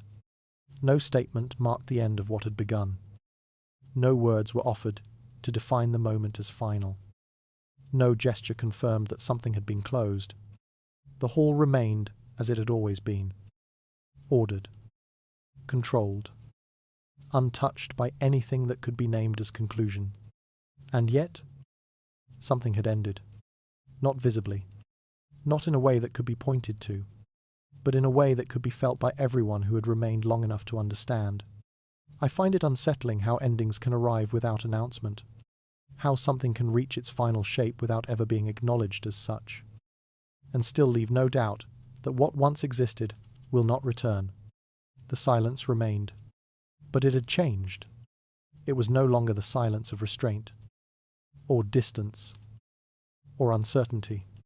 It no longer waited to be filled, no longer allowed space for interpretation in the same way it once had. It had become fixed. The wife did not move. Her posture remained steady, her expression unchanged, her presence aligned with the structure that had always supported her. There was no sign of tension, no visible shift to suggest that anything required adjustment. But within that stillness, something had settled. Not resistance, not a reaction, but a decision. She did not forgive. Not because forgiveness had been refused aloud, but because it had not been offered in any form that could be recognized. No gesture softened the distance. No expression suggested the possibility of return. No movement indicated that what had formed might be undone. The absence remained complete. I find it difficult to imagine how something so final can exist without being spoken. How forgiveness, once withheld, does not require explanation, does not ask to be understood, but simply becomes part of what follows. The mistress remained composed. Her presence did not collapse. Her posture did not falter. Her expression remained carefully held. Nothing about her suggested defeat. Nothing visibly broke under the weight of what had occurred. And yet, something had shifted beyond recovery. Not in her movement, but in what surrounded it. The space that had once allowed possibility no longer held the same shape. Where there had been room for adjustment, for return, for quiet correction, there was now only distance that did not move. No reconciliation appeared. Not in words, not in gestures, not even in the smallest form that might have allowed the moment to soften. It remained unchanged. And because it remained, it became permanent. I find it unsettling how permanence can form in silence. How something can become fixed, not through declaration, but through the absence of anything that would allow it to change. The court understood, not through agreement, not through discussion, but through recognition. No one attempted to restore what had been lost. No one moved to bridge what had been separated. No one acted as if the moment could be reversed. Because reversal requires opening, and nothing had opened. The king remained silent. His position did not shift. His authority did not reassert itself in any visible way. His presence did not alter the outcome that had already begun to take shape. And in that continued silence, something was confirmed. Not openly, but unmistakably, there would be no return. I find it difficult to imagine how such certainty settles into a room, how an entire court can understand that something has ended without being told, how absence becomes enough to define what will no longer exist. Because once that understanding forms, it does not require reinforcement. It holds. The wife remained in her place, unmoved, unchanged. The mistress remained within hers, present, composed, but no longer within the same structure as before. Nothing broke. Nothing collapsed. Nothing demanded attention. And yet, something had been removed that could not be restored. The silence did not end the moment. It defined its outcome. Nothing had been declared. Yet the absence of forgiveness and reconciliation had already brought the moment to its final shape. As no gesture appeared to reopen what had been closed, the distance between them settled into something that could no longer be altered. From that quiet finality, it would soon become clear that some endings do not arrive with sound, but remain all the same. Silence marked what had already begun. The hall remained intact, its order untouched, its rhythm undisturbed by anything that could be named as conflict. Voices stayed low. Movements remained measured, and no gesture rose sharply enough to suggest that something had been broken. And yet, something had already been struck, not through force, but through absence. I find it unsettling how destruction can unfold without a single visible mark, how something can be altered beyond recognition while appearing the same to those who do not look closely enough. The mistress did not fall. Her posture remained steady, her expression controlled, her presence carefully held within the same boundaries she had maintained from the beginning. Nothing in her outward form suggested collapse. Nothing signaled that anything had been taken from her. And yet, something had already begun to disappear. Not suddenly, not completely, but steadily. Reputation does not break in a single moment. It recedes, Quietly, the court did not turn against her. Not openly. There was no accusation, no confrontation, no declaration that might have forced the moment into clarity. No one withdrew in a way that could be clearly named. No one acted with enough certainty to define what had changed. And yet, something in the way she was seen had altered.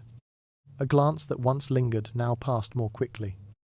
A presence that once required no effort to sustain now seemed to demand it.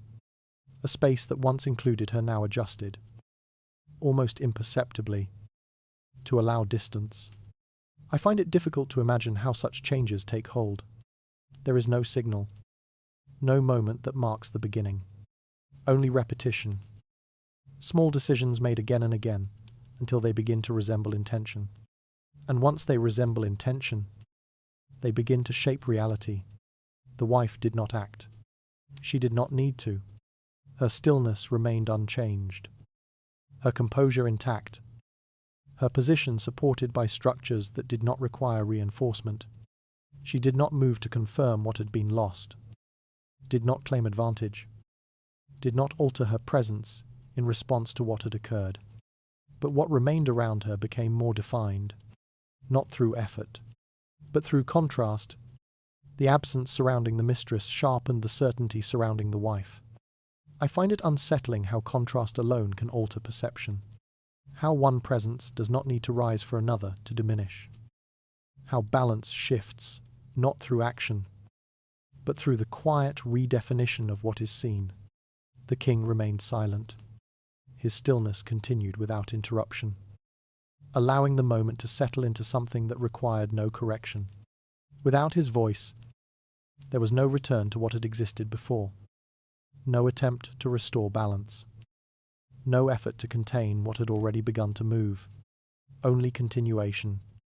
And continuation, shaped by silence, does not remain neutral. It shifts, gradually. Without direction, the court adjusted, not as a single body, but in fragments.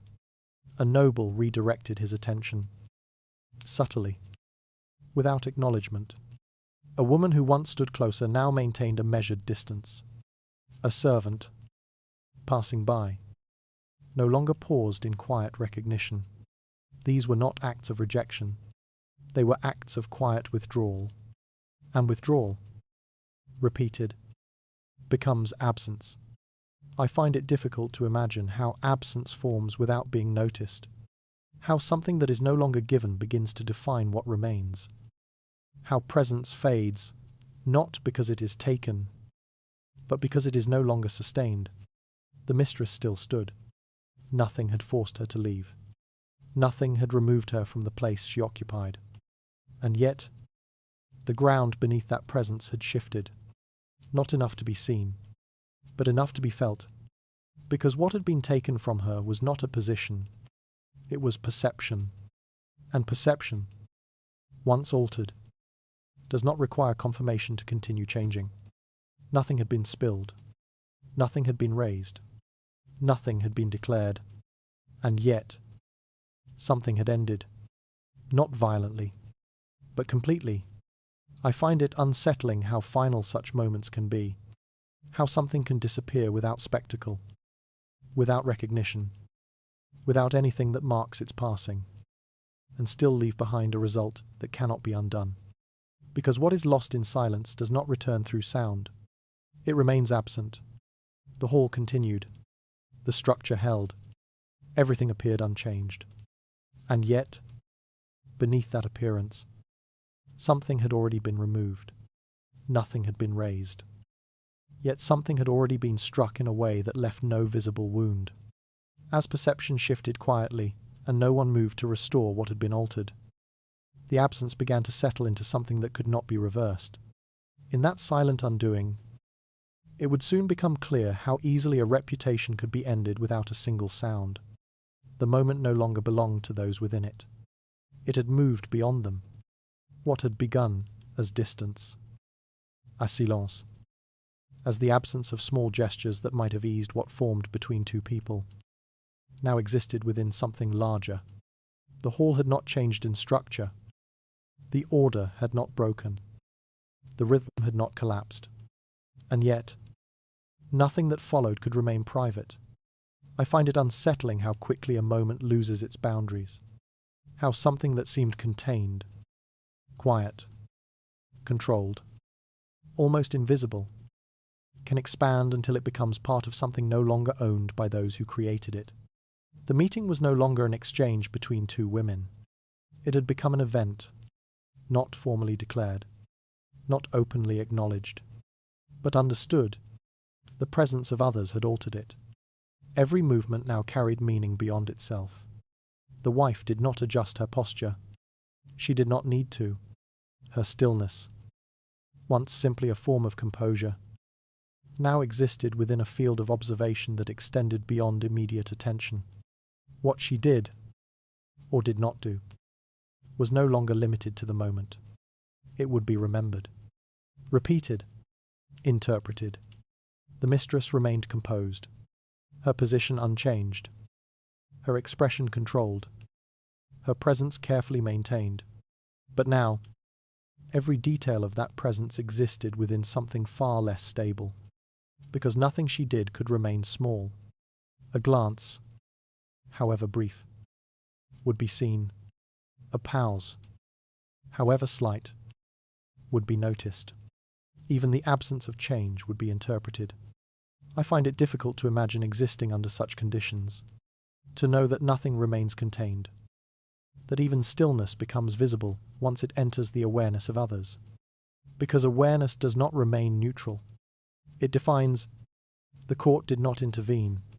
It did not speak, did not gather, did not attempt to resolve what had formed, but it did something else.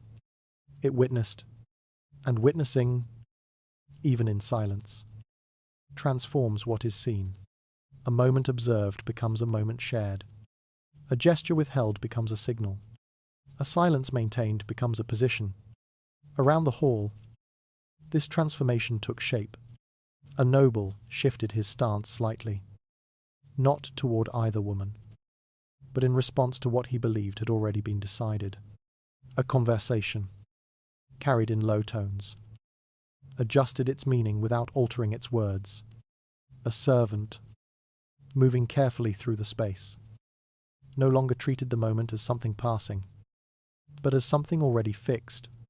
No one needed to speak of it, because the presence of others had already changed what it meant.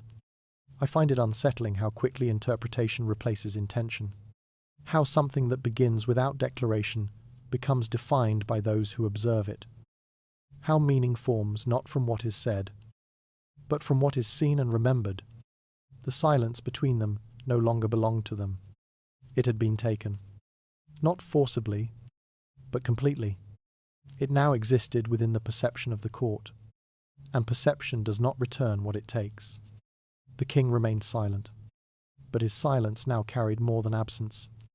It carried an implication, because in a moment that had become public, silence could no longer be understood as neutrality.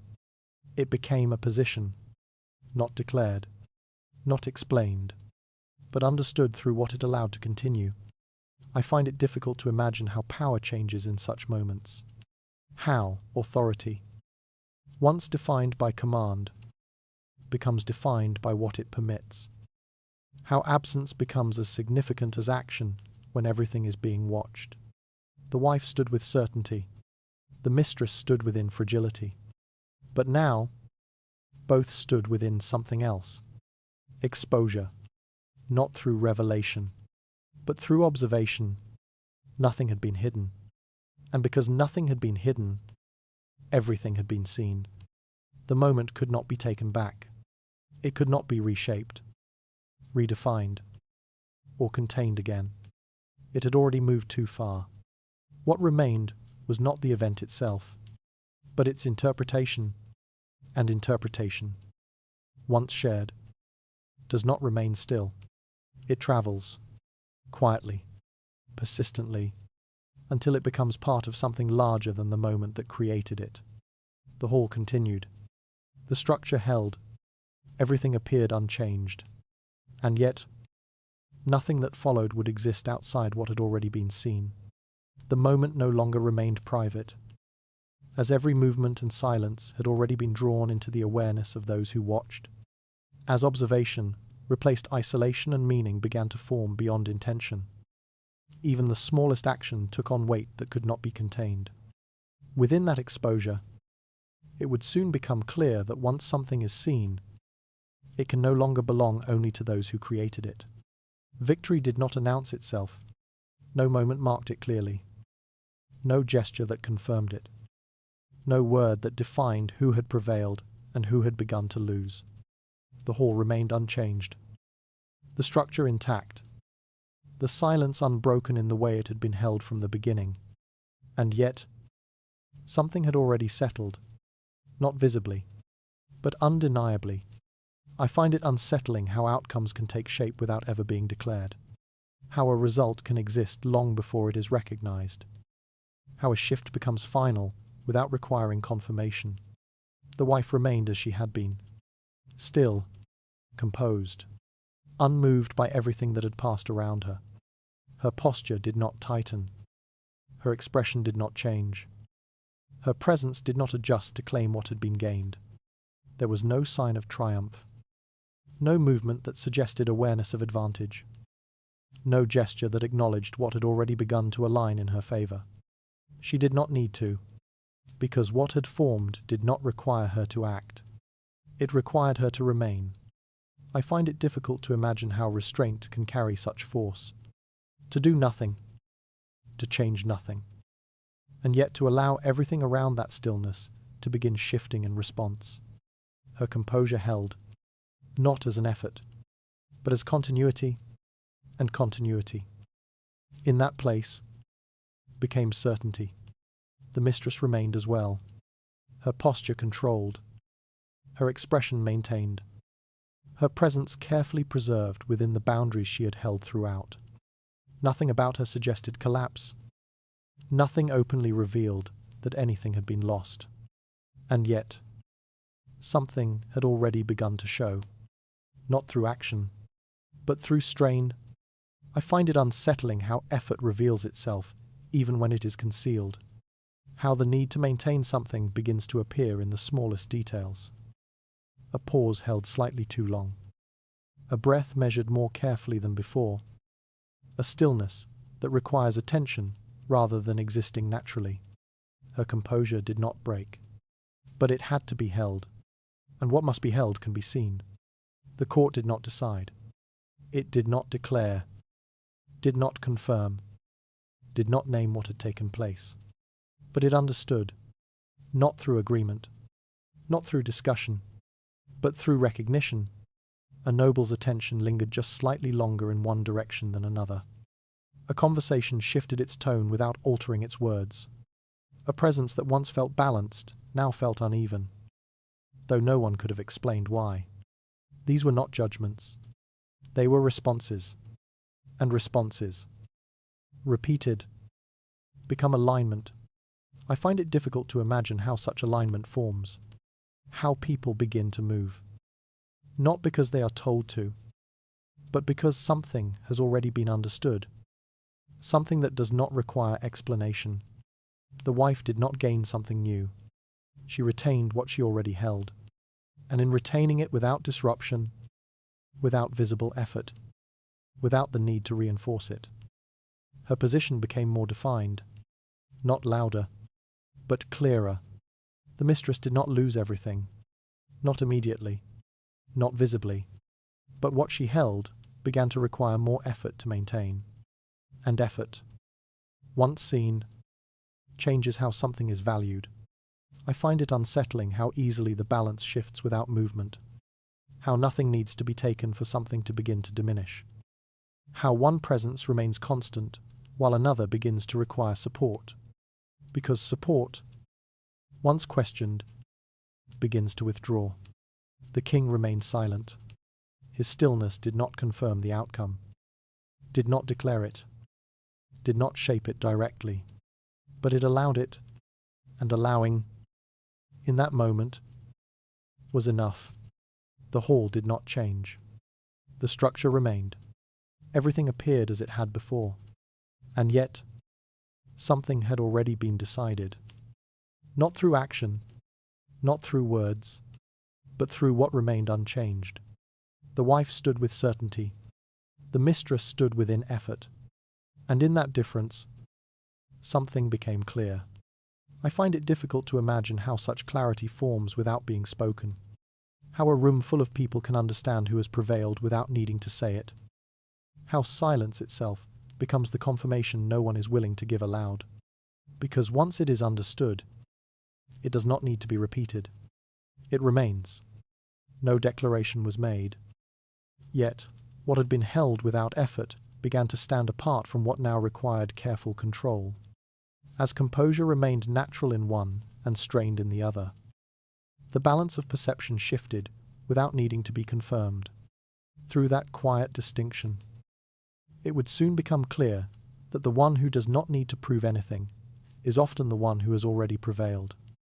The meeting ended without announcement. No signal marked its conclusion. No voice called the room to attention.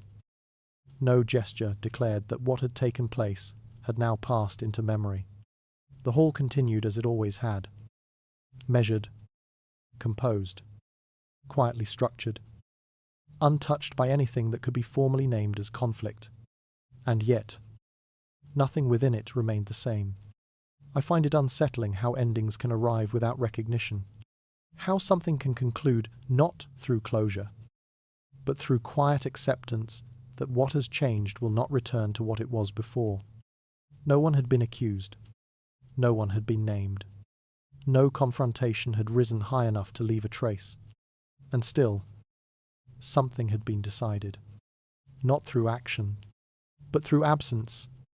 The wife remained in her place, unmoved, unaltered.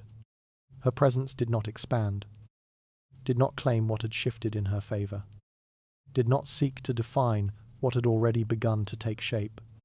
She stood as she had always stood, within a structure that required no reinforcement, within a position that did not depend on what had just occurred. And yet, that position had deepened, not in appearance, but in certainty. The mistress remained as well, composed, controlled, still present within the same space, still holding her posture, still maintaining the form that had carried her through the moment. Nothing about her suggested collapse. Nothing openly revealed loss. And yet, something had already been removed. Not visibly, not completely, but enough. Enough for the room to understand. I find it difficult to imagine how such understanding settles so quickly. How a space filled with people can absorb a moment and reshape itself without instruction. How perception shifts without being guided. How silence becomes the medium through which everything is decided. The king had not spoken. His authority had not been exercised in any visible way. No command had been given. No correction offered. No attempt made to restore what had been unsettled. And yet, his silence had not remained neutral. It had allowed, it had been confirmed. Not openly, but completely. The court did not react. It did not gather to interpret, did not speak to clarify, did not seek to define what had already been understood, because it did not need to. Everything that required recognition had already been seen. I find it unsettling how easily silence can become final, how something that contains no words, no declarations, no visible resolution can still carry a weight that leaves no room for reversal, because once it is accepted, it does not need to be reinforced. It remains. The moment did not end when the room continued. It ended when nothing more could be changed, when no gesture appeared to alter what had formed, when no voice rose to challenge what had settled, when no one acted to return what had been lost. And so, it remained, not as memory alone, but as a consequence. I find it difficult to imagine how such consequences persist. How something so quiet can extend beyond its origin, shaping what follows, influencing what cannot yet be seen, altering the direction of what has not yet unfolded. Because silence does not disappear. It lingers. It settles into the spaces where words might have been. It defines what is not said. And what is not said, in that place, often matters more than anything spoken aloud. The hall returned to its rhythm. The structure held. Everything appeared unchanged. And yet, beneath that stillness, something had already been rewritten. No accusation had been spoken. Yet the meeting ended with a shift that no one could deny. As silence replaced, confrontation and absence defined what remained. The balance of power settled into a new form without needing to be declared. Through that quiet finality, it became clear that sometimes the most decisive force is the one that never speaks at all. The night settles slowly, not with sudden darkness, but with a gradual softening of everything that once felt sharp. The echoes of that hall, of that silence, begin to drift further away, as though they no longer demand your attention in the same way they did before. There is something strangely familiar in that kind of quiet, a moment that held so much weight, so much tension, so many unseen decisions, now begins to dissolve into something softer, something easier to carry. The details blur, the edges lose their sharpness, and what remains is no longer the conflict itself, but the feeling it left behind. I find it comforting, in a quiet way, how even the most rigid structures eventually fade into stillness, how even the most carefully held silence becomes part of something larger, something that does not press, does not demand, but simply exists. You are no longer standing in that hall. The light has dimmed. The voices, once so carefully controlled, are no longer there. Even the tension, once stretched so thin across every movement, has begun to loosen. And what remains is quiet. A quiet that does not judge. A quiet that does not expect. A quiet that simply allows you to rest. There is no need to follow what happened next. No need to trace how the alliances shifted, how the whispers continued, how the court slowly reshaped itself in the days that followed. Those things belong to another time, another space, tonight. What matters is the stillness that follows. The kind of stillness that comes after everything that needed to happen has already happened, after every decision has already been made, even if no one spoke it aloud.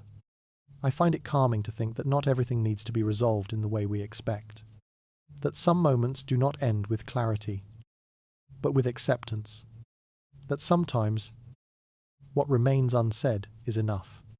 The air feels heavier now, but not in a way that weighs you down, in a way that holds you, supports you, allows you to settle. There is nothing left to anticipate, nothing left to interpret, nothing left to understand. Only the quiet, the slow, steady quiet that arrives when everything else has already passed. And in that quiet, there is space. Space to let go of the details. Space to allow the story to drift away, not as something unfinished, but as something complete in its own silent way. The hall is gone now. The figures no longer stand where they once did. Even the memory of that moment begins to soften, like something seen from a distance, something that no longer belongs to the present, and you are left here, in a place that asks nothing of you. No decisions, no interpretations, no tension, only rest. I find it peaceful. In the end, how everything returns to this, not to noise, not to resolution, but to something quieter, something slower, something that does not need to be held tightly to exist. You can let it go. All of it. The silence that once carried so much meaning no longer needs to be understood. It can simply be, and as it fades, so does everything else that once surrounded it. The night deepens, the world grows softer, and you can rest within it. So, if your eyes begin to close now, let them. If your thoughts begin to drift, allow them to move without holding them in place. There is nothing left here that requires your attention. Only the quiet, only the stillness, only the gentle, a steady rhythm of a world that no longer asks anything of you. Sleep slowly, sleep softly, and let the silence carry you the rest of the way.